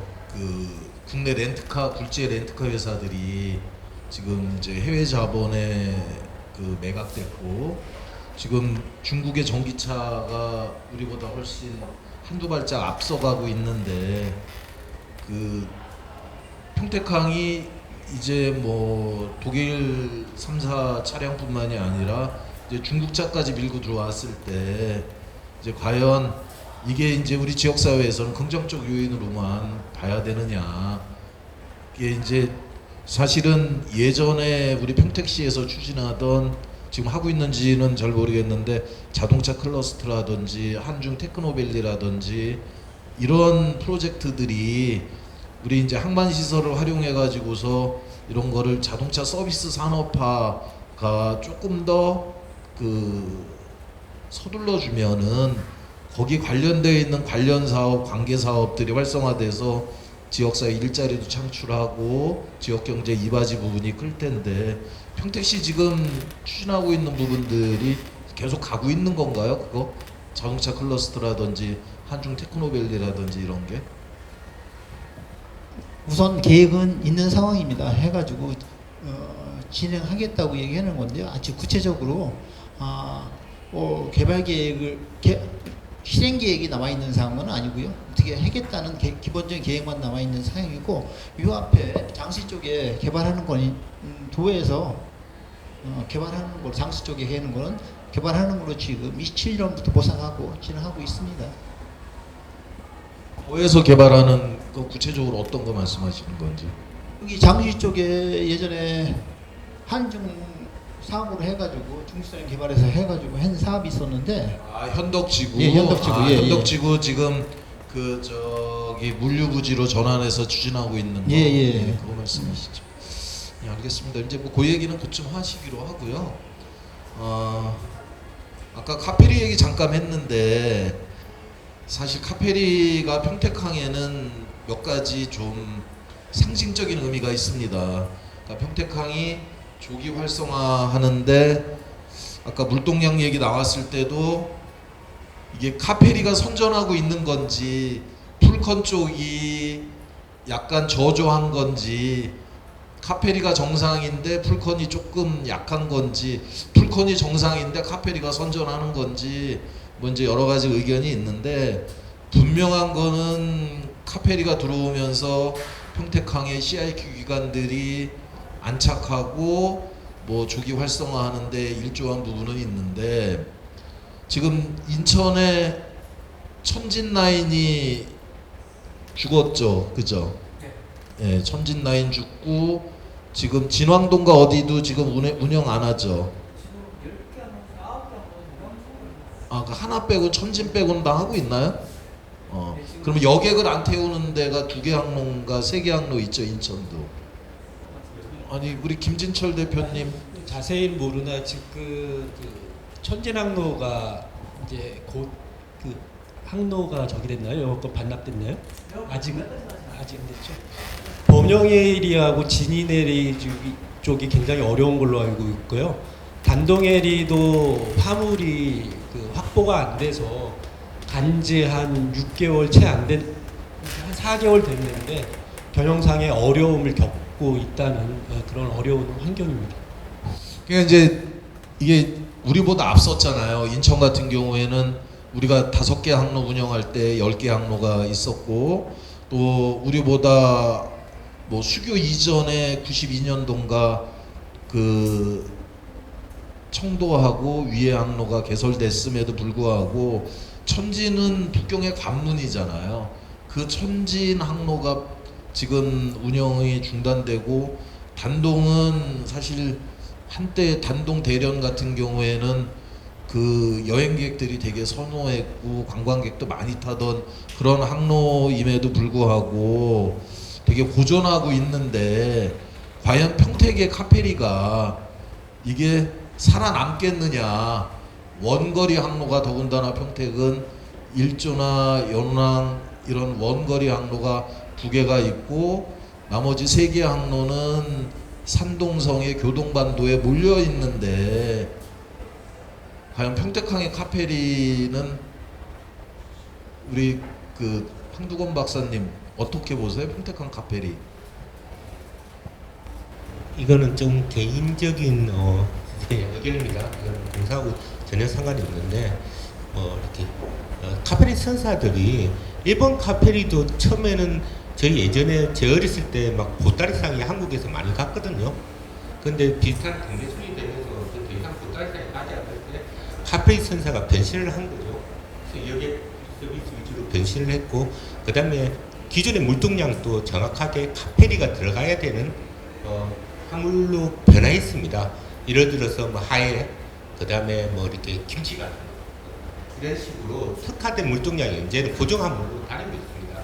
그래서 이제 부산하고 일본의 카페리 항로가 보존되기 때문에 이 부분은 저희가 뭐 방법을 제시한 것보다는 선사가 사항에 따라서, 그러니까 오히려 서로 잘 살게 되면 경제 수준이 높아지면 더 이상 보따리상은 필요 없습니다. 왜? 뭐 팔아먹었을 때 이득이 안 나니까.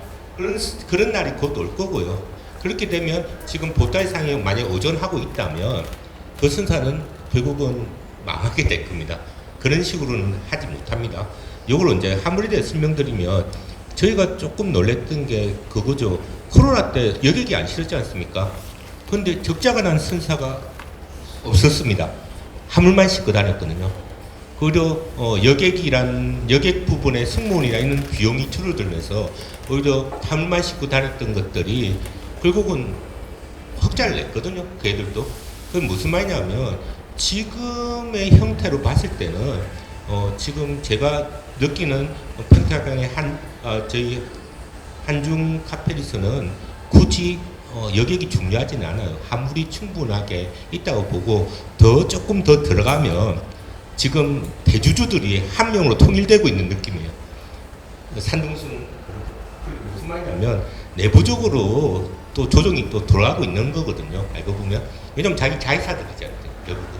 그래서 그런 부분에서 변화는 크게 일어날 것 같아요. 몇 년 안에서 변화는 일어나지만 그렇게 제 생각인데 위기라는 판단은 안 들고요, 카페리선에. 그리고 두 번째로는 저희가 이제 전자상거래 쪽이 많이 그런데 실제 전자상거래나 이런 보따리상도 마찬가지인데, 선호하는 건 결국은 죄송하지만 관세청의 문제예요.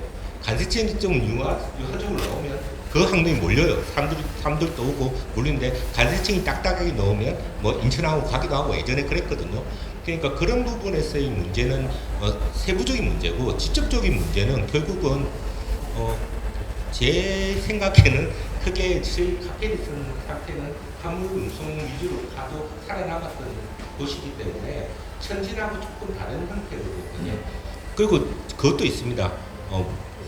무자비하게 인천은 지금 중국에 컨테이너선이 많이 다니고 있고 실제로 거래거든요. 중국은 일본이나 중국은 저희로 봐서는 원양이 아니고 거래거든요. 반나절이면 도착할 수 있지만 거기에 프로세스를 기다리면서 24시간이 걸리는 그런 거든요.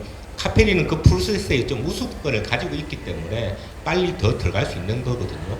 그런 측면에서 이렇게 항로가 사라진다는 것은 그런 메리트가 점점 사라지고 있다는 말이거든요.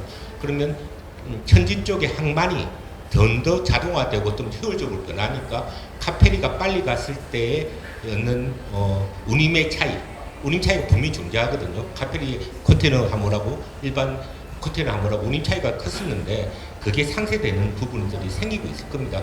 그러니까 카페리 항로를 굳이 화물을 유지시킬 하주가 점점 줄어드는 거죠. 왜? 그냥 컨테이너 실어도 되니까. 저는 그렇게 판단하고 있거든요. 그런데 저희는 여기는 조금 평택하고 좀 다르다고 보고 있거든요. 그 부분에서는.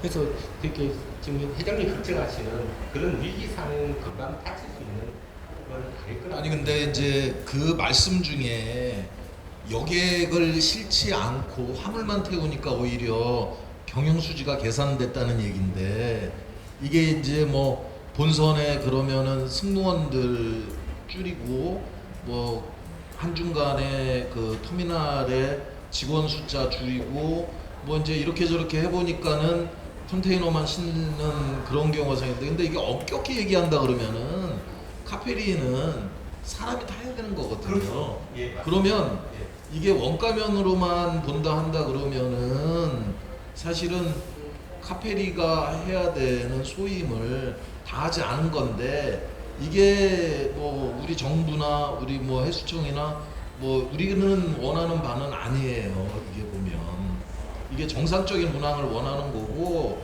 이게 너무 지금 지분의 문제가 민간 기업의 어떤 지분을 뭐 정부가 어떻게 할 수는 없겠지만 일방적으로 중국이 너무 이 카페리 산업을 리드해 나가는 부분이 있고 거기에 본인들이 원하지 않은 방향이 나오면 뭐 거기에 대한 프레스가 심해서 파트너 역할을 못 하고 있는 부분도 현실이거든요. 근데 이런 부분에 대해서는 현장에서 봤을 때 이게 뭐 개선될 수 있는 상황은 아니잖아요. 먼저 부연 설명 좀 드리겠습니다. 그 천진항로는 저희가 계열사였거든요. 저희 계열사였기 때문에 내용을 아는데 거기는 그 주주 간의 문제로 선제 대응을 못했기 때문에 그런 상황이 발생된 거지 자체적인 어떠한 그 물량의 부족 부분은 아니었습니다. 그리고 그 황 박사님이 말씀하셨던 것처럼 향후에 기존 선사들의 운영사 그러니까 손바뀜은 있을 수 있습니다. 이게 중국 선사로 바뀐다든지 대주주가 한국 운영사의 대주주가 바뀔 수는 있으나 아마 지속 가능할 거라고 봅니다. 단지 지금 현재 필요한 건 기본부터 다시 해야 되지 않나. 다시 말해서 선사가 선내에 그 어떠한 시설, 인프라를 투자를 해야 되고요. 다시 말하면 식사도 질이 좀 높아져야 됩니다. 식사 드셔본 사람들은 못 먹을 정도의 식사의 어떤 수준이라고 합니다. 그리고 선내에서 보낼 수 있는 그러니까 12시간이든 15시간 동안 보낼 수 있는 프로그램 개발들을 좀 처음에 초기라도 준비를 해서 하나하나 다시 발걸음을 시작해야 되지 않나 봅니다. 네, 그래서 다시 말하면 선사의 혁신적인 변신이 시작되어야 된다고 보고 있습니다. 제가 조금 더 죄송합니다. 제가 아까 말씀드린 게 천진 항로에 대해서 그런 의도가 아니라 그 항로의 문제가 아니라는 거죠. 항로의 문제가 아니라 짐이 줄어들고 있는 문제가 아니라 근데 그 카페리가 못 다른 이유는 별도의 이유가 있을 거라고 판단하고 있고요. 두 번째로는 회장 말씀 맞죠? 카페리 역할을 해야 되죠. 카페리 역할을 해서 제가 아까 일본 항로 예를 들는데 카페리는 또 변해야 되는데 제가 코로나 때 이제 흑자를 냈다는 것보다 얘들이 안 망했죠. 적자를 계속 내지 않았죠. 2022년, 그러니까 코로나가 19년 코비드라고 하지만 20년부터 저희들한테 영향을 미쳤지 않습니까? 그리고 22전에 미주로 가는 선복들이 그 막히면서 카페리가 대체 항로로 그 물량이 증가되었는데 이건 특수한 경우입니다. 그렇기 때문에 이걸 보편적으로 보게 되면 좀 문제가 발생할 수 있고요. 단지 그 특수한 경우에 카페리들이 지내보니 아 이렇게 해보니 여객에 안 타도 운항할 수 있구나라는 어떠한 뭐 지혜라 그럴까 힌트를 얻은 것 같고요.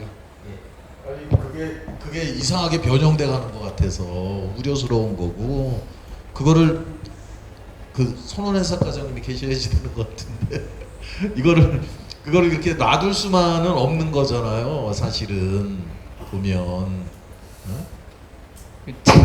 회장님, 제가 이 문제는 제가 예전에 제가 해수부 직원으로 해가지고 저기 중국을 방문했을 때 니네들이 해수부 직원이니까 중국 가는 배 타고 가라, 카페리 타고 가라. 그래서 한번 타봤거든요. 타러 가니까 한국 사람은 저밖에 없고 그때가 20년 전인데 그때도 보따리상들이 드글드글하게 있는 게 지금도 있다는 게 참 쉽지 않은 문제인 것 같기는 해요.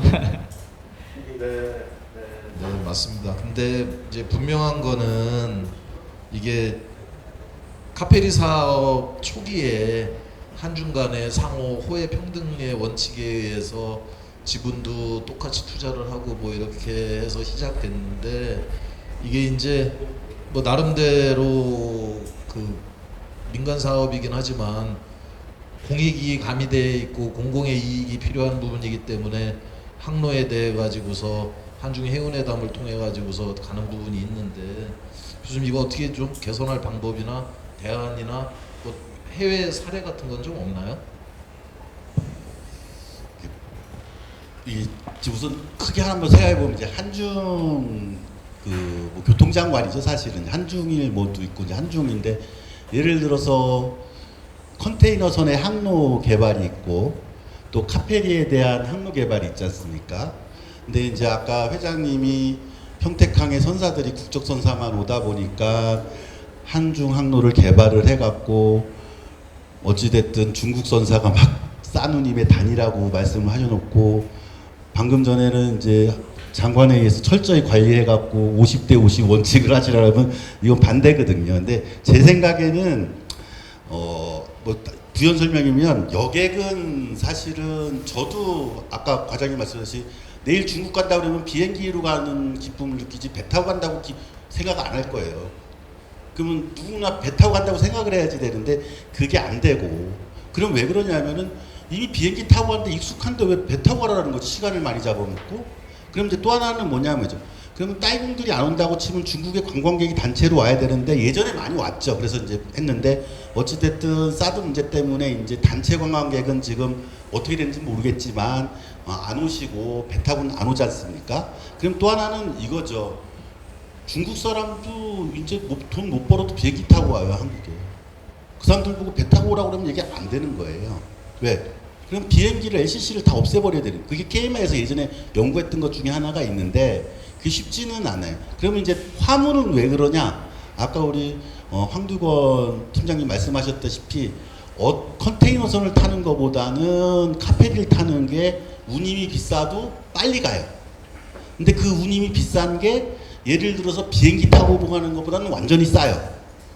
그러면 예를 들어서 뭐 미국에서 오는 아마존 물량은 비행기 타고 와야지 배 타고 오는 걸 기다릴 수는 없지만 한국에 있는 사람 입장에선 알리바나 티몬 어디서 샀을 때 배 타고 들어오는 건 하루 정도 기다릴 수 있어요. 운임이 반값이기 때문에.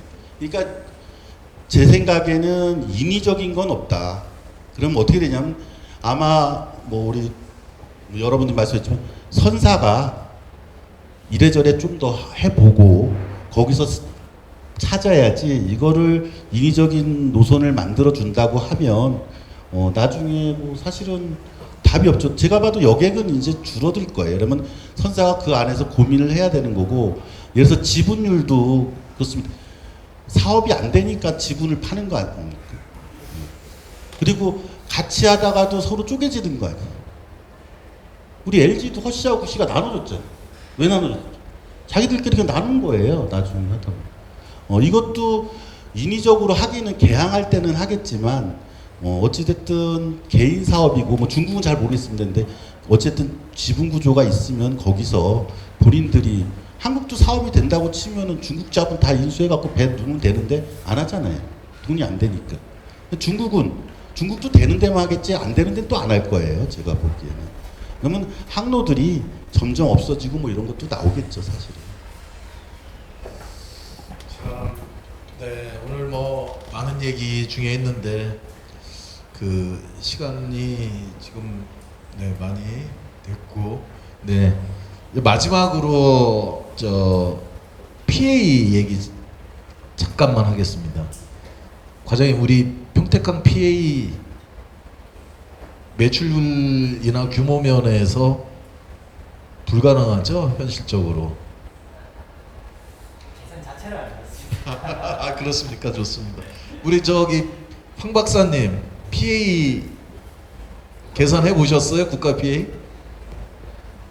이거 조금 곤란한 질문이긴 한데요. 제가 경기도 이렇게 일을 하고 있는데 PA 입장에서는 지금 탐나는 거 그냥 이야기를 해드릴게요.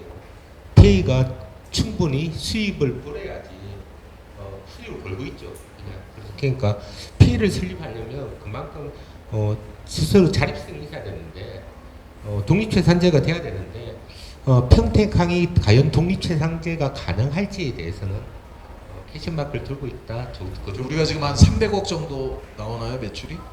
예, 그런데 역으로 저희 항로에 배 들어오게 대형 배들 들어오게 허가를 냈으니까 유지 순수하는데 견적이 저희 보니까 300억 나오고 있더라고요. 무슨 말씀인지 알겠죠? 거기에 많은 비용을 어려 보면 해수청에서 가만히 있다고 생각하시는데 많은 비용을 실제로는 해수청에서 쓰고 있습니다. 이렇게 수입보다도 많은 비용을 그래서 그런 입장에서 조금 판단해 보시면 PA가 저희 아마 제 생각입니다. 이제 그냥 회사 입장하고 평택항 가지고는 안 될 거고요. 뭐 대산항이라든지 서해권을 뭐 아우르는 뭐 형태가 된다면 조금 가능성이 있을까 보죠. 그럼 뭐 이제 공항같이 부산 항만공사 있고 나머지 한국 항만공사 형식으로 갈 수도 있다는 얘기인가요? 있죠. 그러니까 그렇게 생각하시면 됩니다. 사람들이 뉴욕항 다 아시지 않습니까? 그런데 정식 이름은 뉴욕 뉴지 포트 오슬리티입니다. 그러니까 뉴욕 뉴저지 항만공사인데 큰 배들이 뉴욕항에 허드슨강 쪽으로 못 들어가요. 다리 때문에. 알고 보면 뉴욕 보냈다고 짐 보냈다고 생각하는 컨테이너들은 뉴저지 쪽으로 많이 갑니다. 실제로. 그렇지만 같이 움직이죠. 경계선의 의미는 아니거든요. 경계가 있어서 지역으로 나누는 의미가 아니라 이게 같이 어쨌든 할수 있는 부분. 결국에 우리 평택해수청 과장님도 계시지만 전국 5위 규모의 항만이 지금 해수청에서 관제와 운영을 다 하시니 업무가 너무 과중돼서 응? 다른 데는 지금 PA가 운영을 하고 그 지방청이 관제 업무로 이렇게 분리되어 있잖아요. 근데 지금 평택해수청 같은 경우에는 이제 다른 청보다 오히려 직제도 낮고 인원도 많지가 않은데도 불구하고 좀 어렵지 않으신가요, 운영에 현실적으로? 아까 황 실장님께서 말씀 잘 해주셨는데 일단 항만 측에 들어오는 수입이 많을 때 공사가 나올 텐데요. 아시다시피 제가 여기 와서 보니까 TOC 부두 6개인가요? 외에는 민간 부두기 때문에 수익이 나올 수 있는 구조 자체가 아니더라고요. 그러니까 수익이 어디서 나네 해보면 뭐 부두 운용사 임대료랑 그다음에 우리가 가지고 있는 공영 부두의 항만시설 사용료랑 가지고 우리 저기 평택항에 있는 뭐 아까 말씀드렸다시피 유지 준설부터 해가지고 항만시설 유지 보수까지 다 하면서 그다음 PA까지 이익까지도 보전시켜줘야 된다는 부분 때문에 저희들 입장에서는 뭐 계산 자체는 안 해봤지만 이게 PA까지 갈 수 있을 정도의 수익 구조냐 아까 말씀드렸다시피 현대제철 5천만 톤에 저기 에너지 부두 3천만 톤 그 빠지면 8천만 톤이거든요.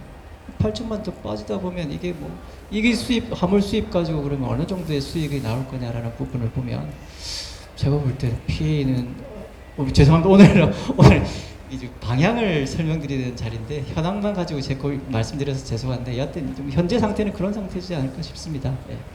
경기도나 평택시가 1년에 한 1,000억 정도 부담하면, 아니 이게 여수광양이 한 1,500억 정도 매출이 나오더라고요. 근데 우리가 지금 300억이면 한 1,000억 정도 부담하시면 지방 분권형 뭐, 근데 이게 PA 자체가 지방 분권형이 말이 되나요 이게? 그렇죠. 네. 일단은 독립생산제가 원칙이고요. 저희 아까 가장 핵심 실수였는데 제가 그 말씀 안 드렸는데, 부산항은 TOC 구도들이 많아요. 터미널 오페레이터 컴퍼니들 운영하면서 임대료를 내죠.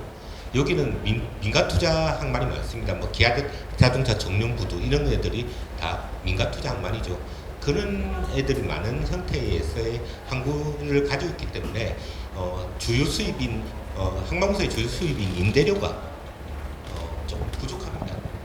부족하다 보니까 그렇게 독립체산제를 하기 위해서는, 그런데 이제 물론 누군가 계속 예산 보조를 해주면 운영을 할 수는 있겠지만 그렇게 또 생각할 수 있습니다. 아까 처음에 회장님 말씀하신 것 똑같은데, 평택항만 봤을 때 더 이상 확장할 때는 배우단지밖에 없거든요.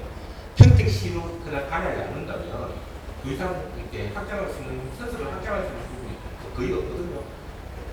저거 다른 지자체로 넘어가야 되거든요. 평택시에서 계속 그렇게 투자를 하는 것도 조금 하지 않을까 생각이 듭니다. 저희 지금 가장 평택항이 가장 안고 있는 가장 문제점이 확장의 한계가 있습니다. 분명히 저희는. 그리고 그렇지만 이제 조금 딴 항구보다 좀 항구 규모에 대해서 엄청 큰 배후단지가 조성될 수 있는 장점도 있습니다.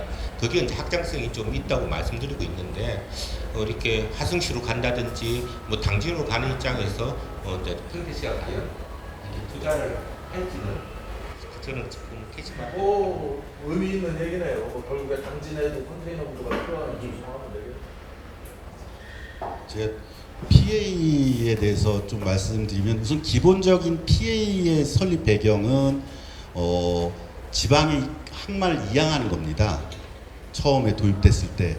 왜냐하면 우리도 지자체를 했기 때문에 지방 분권화가 돼 있는데, 중앙정부인 해수부에서 지방청에서 시대 상황에 맞춰서, 국제 상황에 맞춰서 항만을 관리하기가 너무 힘드니, 그럼 다시 말해서 정부가 돈을 남길 수도 없고, 그 다음에 시대 상황에서 막 투자도 할 수 없고, 그러니까 공공성과 경제성이 모호한 관계에서 해외에 있는 항만들을 쭉 봤을 때 PA 제도라는 거를 갖고 도입을 해갖고 독립 채산제로 운영이 되는데, 중요한 거는 아까 뉴욕 뉴저지 항이든 제가 보기에는 노테르담이든 유럽에 있는 항만들은 기본적으로 지자체가 항만을 갖고 있는 거예요. 뉴욕주, 뉴저지주가 합쳐서 운영을 하는 거고, 뭐 노테르담 관련된 그쪽 주에서 하는 거고, 싱가포르만 국가에서 좀 관리를 하고, 홍콩은 좀 예외일 수 있지만, 홍콩도 이제 국가지만.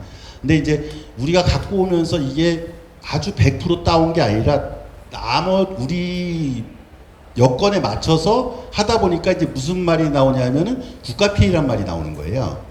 거기에 이제 이름을 먼저 쓴 게 어디냐면 이제 경기 평택항만공사가 PA를 먼저 썼기 때문에 상표권 등록을 해갖고, 그 당시에 이제 이 외에는 못 쓴다 그래서 지방에서는 이제 무슨 해양관광공사, 무슨 공사 이런 식으로 이제 지방을 쓰긴 하는데, 저도 이것 때문에 이제 여러 가지 통합 작업도 해보고 했는데, 그때 이제 해수부 입장은 4대 PA까지 만든 이후에는 이제 더 이상은 못하겠다라는 얘기를 했는데, 그럼 평택이 왜 안 됐냐면, 이제 평택이 될 수도 있고 안 될 수도 있는 뭐 여러 상황에서 사실은 울산하고 좀 이렇게 가다가 울산이 먼저 된 상황이긴 한데, 아마 차기는 평택이 된다고 하는데 이제 그게 너무 안 됐어요, 사실은.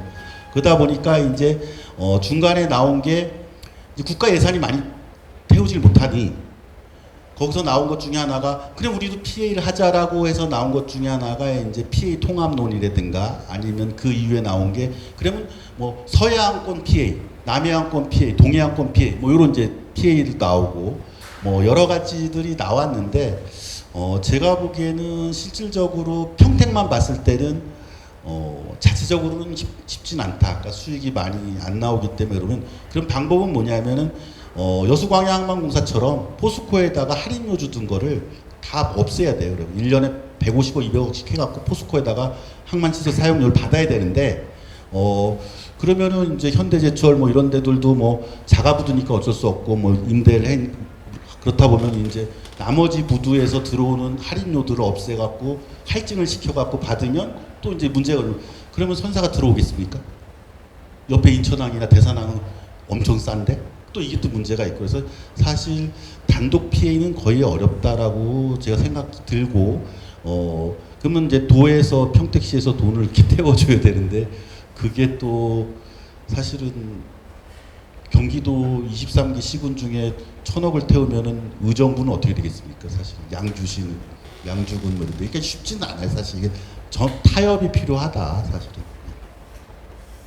평택항의 가장 문제점 중에 하나가 그 선도 세력이 없다, 추진 세력이 없다, 이제 이런 얘기들이었거든요. 그럼 이제 그 대안으로 피해를 얘기했는데,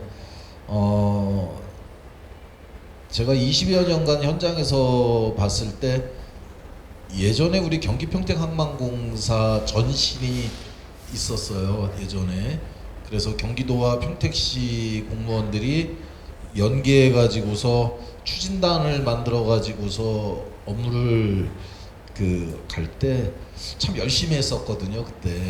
그래서 뭐 우리가 지금 현실적으로 피해가 어려운 상황이라고 한다 하면 오늘 이렇게 모이신 분들이 조금 더 업무적으로 연계해서 협의하시고 함께 활동하시면은 또 뭐 그 나름대로의 성과가 나올 수 있을 걸로 보이고요. 혹시 뭐 우리 항운노조나 플로아에서 뭐 궁금하시거나 질문하실 내용 있으시면 없으시고, 예. 뭐 이 시간을 빌어 가지고서 꼭 이 말은 꼭 해보겠다 하시면, 네, 한 1분 정도 할까요? 한 50초? 네, 해서 우리 박창걸 팀장님부터, 네. 마무리 말씀. 네.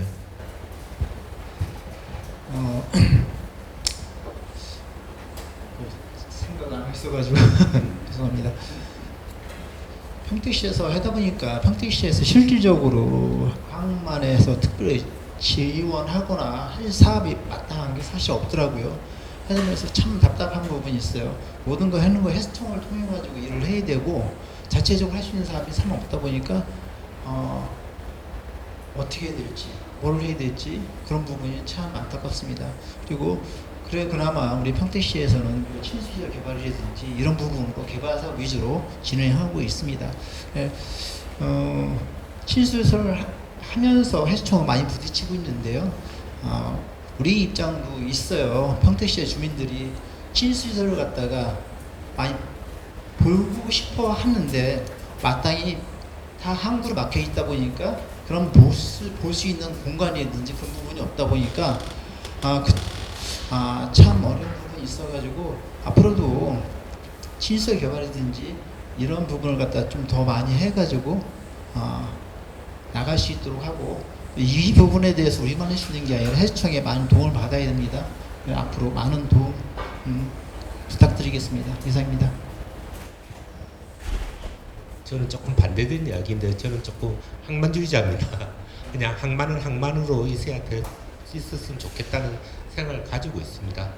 그래서 저희가 이렇게 대체로 신항들이 뭐 유럽도 마찬가지입니다. 구항들이 다 쫓겨나는 이유가 주변에 이제 도시가 들어서고 주택이 들어서면서 항만 시설이 결국은 같이 공존하기는 힘들거든요. 그래서 계속 이제 밀려나는 건데, 그래서 저희는 여기 평택 와서 조금 놀랐어요. 이렇게 괜찮네라는 생각을 했습니다. 그래서 이제 항만이 항만으로서 계속 조금 유지되면 좋을 것 같은데, 다만 제가 걱정스러운 거는 평택항의 시민들도 마찬가지고 자동차를 되게 싫어하세요. 근데 저는 아까 항만을 좋아한다고 했지 않습니까? 저는 자동차가 그냥 물동량이에요. 제 입장에서는. 그럼 이렇게 특화된 물동량을 가진 항만이 한국에 없지 않습니까? 아까 과장도 말씀하셨지만 저희가 수입 화물, 전체 수입 화물의 한 20%가 화물 수입, 죄송합니다. 자동차 전체 물동량 20%가 수입차고 한 30% 정도가 한적 화물도 있고요. 그 다음에 또 수출도 많이 하고요. 그리고 전 세계 다양한 항로도 가지고 있습니다. 그래서 이런 쪽으로 됐을 때, 아까 말한 배우단지 아까 고용인데 아마 부가가치로 봤을 때는 저희 피다 업체들이 배우단지 입주된 자유무역지역에 배우단지 입주된 부가가치로는 낮지 않을 겁니다. 걔들이. 그리고 새로 생긴 터미널 화물창고 한번 가셨습니까? 사람이 없습니다. 실제로도. 왜냐하면 절감할 수 있는 게 최대한이 이제 인건비만 남았거든요. 그래서 화물창고가 아무리 새로 생겨도 사람은 계속 줄어들 수밖에 없는 그런 시대에 살고 있는 거죠, 저희도. 그래서 그런 부분을 봤을 때 이렇게 화물 중에 자동차는 면적만 차지하는 화물, 물론 그런 것도 잘못된 거죠. 이렇게 낮에 갈 게 아니라 건물 세우고 매청 신화라는 회사가 있습니다. BMW 하고 회사인데 4층 5층짜리 건물을 만들어 올리고 이런 부분들을 할 수 있으면 좋겠는데, 일단은 제가 이제 말씀드리고 싶은 건 이렇게 자담을 하니까 저희도 자동차에 대해서 너무 이렇게 거부감을 가지신 것 같아서 자동차로도 그냥 물동량으로 봐주실 때는 평택항에 좋은 화물이라는 거 말씀드리고요. 그리고 제가 아까 말씀하셨는데 이렇게 친수 공간도 같이 가면 좋죠. 그거는 이제 개발하는데 평택항이 나이 많은 항이 아니에요. 되게 젊은 항입니다. 아까 인천항 말씀하셨는데 인천항 되게 오래돼요. 개항이 시기가 다르죠. 저희가 내년에 평택항 개항이 한 40주년 맞죠? 40주년이 되는 것 같은데, 그렇지만 실제로 현대화되는 항만으로서의 기관들은 되게 젊은 항이거든요. 그래서 평택항은 다른 항만보다는 되게 성장 가능성이 저는 크다고 보고 있습니다. 그래서 조금 더 이렇게 지켜봐 주시면 평택항이 충분히 그 역할을 대한민국에서 하는 항만이 될 거라고 생각하고 있습니다. 자동차고 친수 공간에 대한 이해는 여기 황 박사님과 저도 공감을 같이 하고요. 항만과 지역이 손잡고 함께 성장하려면 지역 인재를 키우고 활용하는 게 필수적인데, 지금 평택 항만에는 단순 근로자부터 관련 업체에서 근로할 인력 채용에 굉장히 애를 먹고 있습니다. 물론 출퇴근 환경도 무척 안 좋고요. 무엇보다도 항만이 아직도 그렇게 고생해 주시는데 홍보가 덜 된 듯합니다. 무역항이 개항한 지 올해가 아마 한 횟수로 따지면 40년이 될 것 같습니다. 86년 12월 5일 날 이렇게 무역항으로 개항을 했으니, 그런데도 지역 인재 키우기 하고 항만 인력을 지속적으로 공급할 수 있는 파이프 라인을 형성을 전혀 못했어요. 지금은 이제는 그걸 시작을 하고 지역 이병준 의원께서도 지역 항만에 관련 인력 양성 대학을 유치하겠다고 하시는데, 그런 방향성도 고려해야 되지 않을까 싶습니다.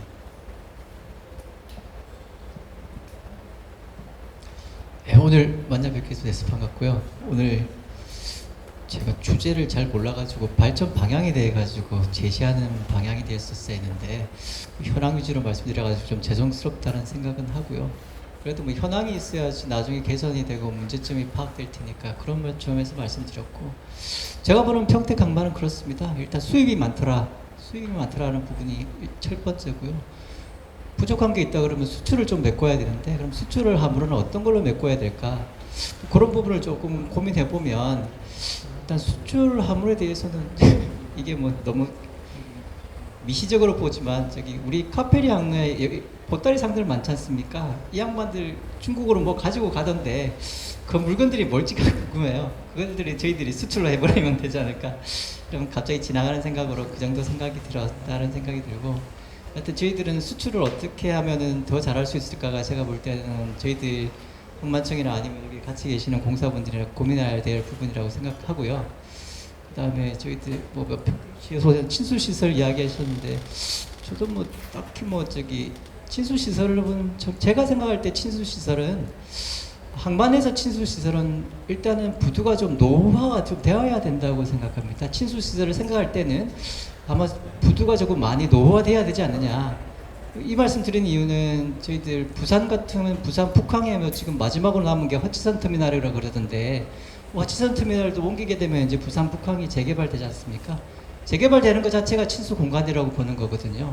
그러니까 저희들 항만의 역사가 꽤나 깊은 걸로 알고 있거든요. 그럼 노후화된 항만에 대해서는 재개발로 친수 공간으로 설치하는 건 기본적으로 맞다고 보고요. 평택항은 그 정도는 되지는 않은 것 같고요.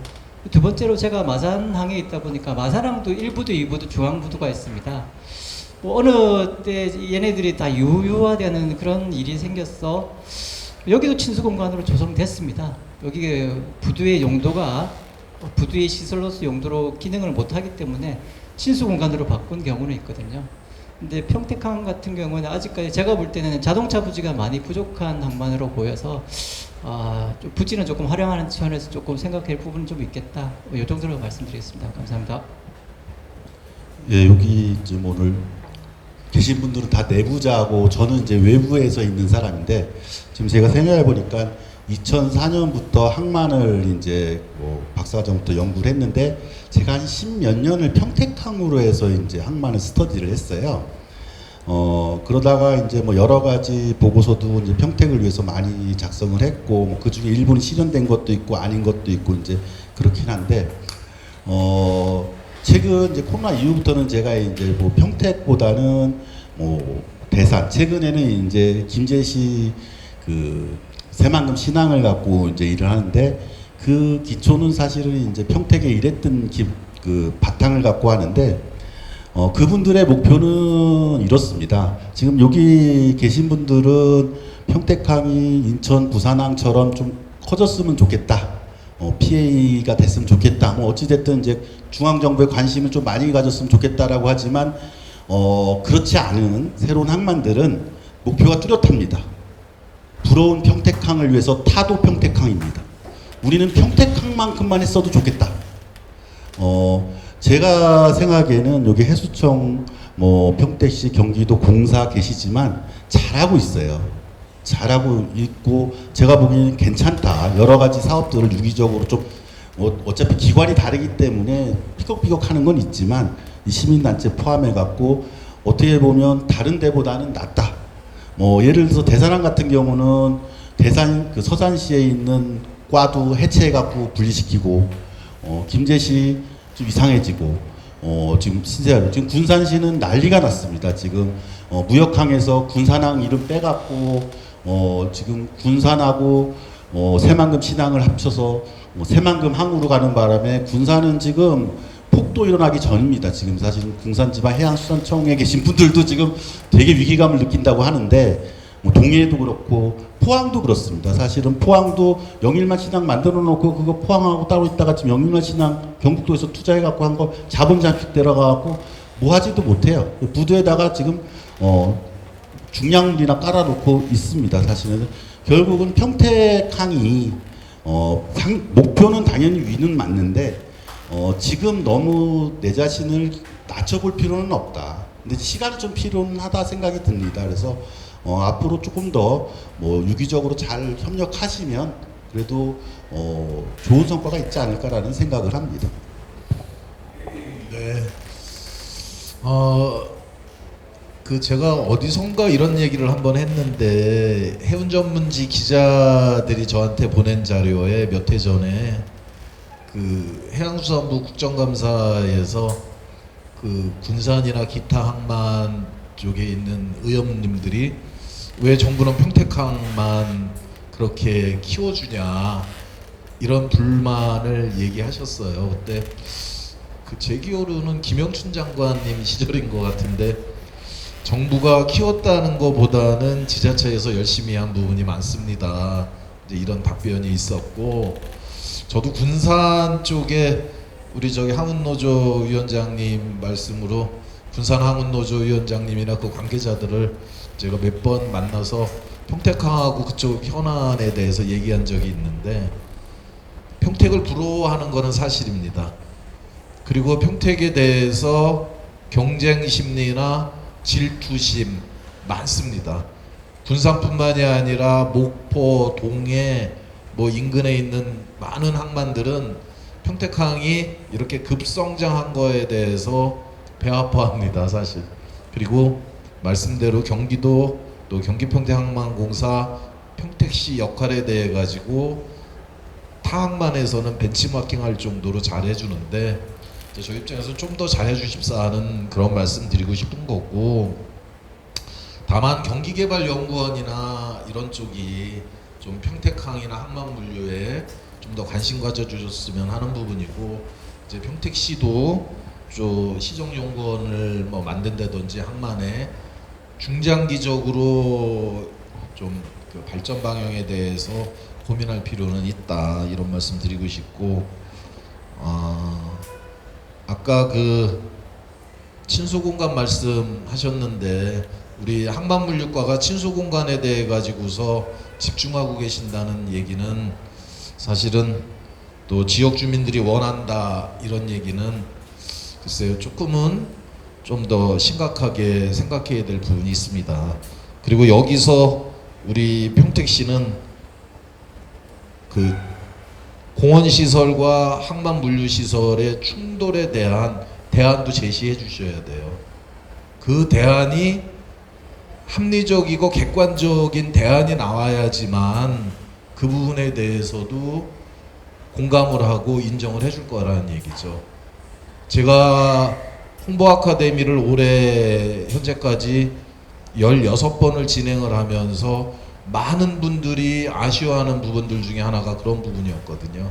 그래서 조금 더 기능 충돌에 대한 어떤 대안이 제시돼야 되고, 그리고 지금 바깥에 보시면은 우리 서해대교 위로 전용 노을이 이제 뉘엿뉘엿 넘어가고 있습니다. 우리가 가지고 있는 거 많이 있습니다. 그리고 우리가 앞으로 해야 될 일도 많이 있습니다. 앞으로도 우리 평택항의 발전과 물류 발전을 위해서 조금 더 함께 노력하는 자리가 되었으면 합니다.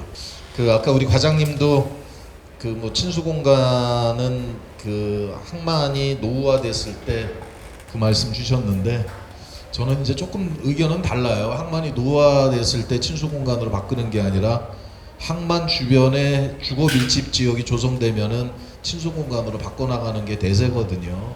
이제 그런 부분에 있어서 조금 더 고민하고 토론하고 협의할 필요가 있다, 이런 말씀 드리고 싶고, 아까보다 더 이쁜 석양이 지금 내려가고 있습니다. 자, 오늘 함께 해주신 여러분들께 감사드리고, 우리가 내년에 40주년을 맞이하는 평택항에 앞으로 전국 5대 항만으로서의 위상과 발전에 함께 해주실 것을 부탁드리면서 오늘 마치겠습니다. 감사합니다.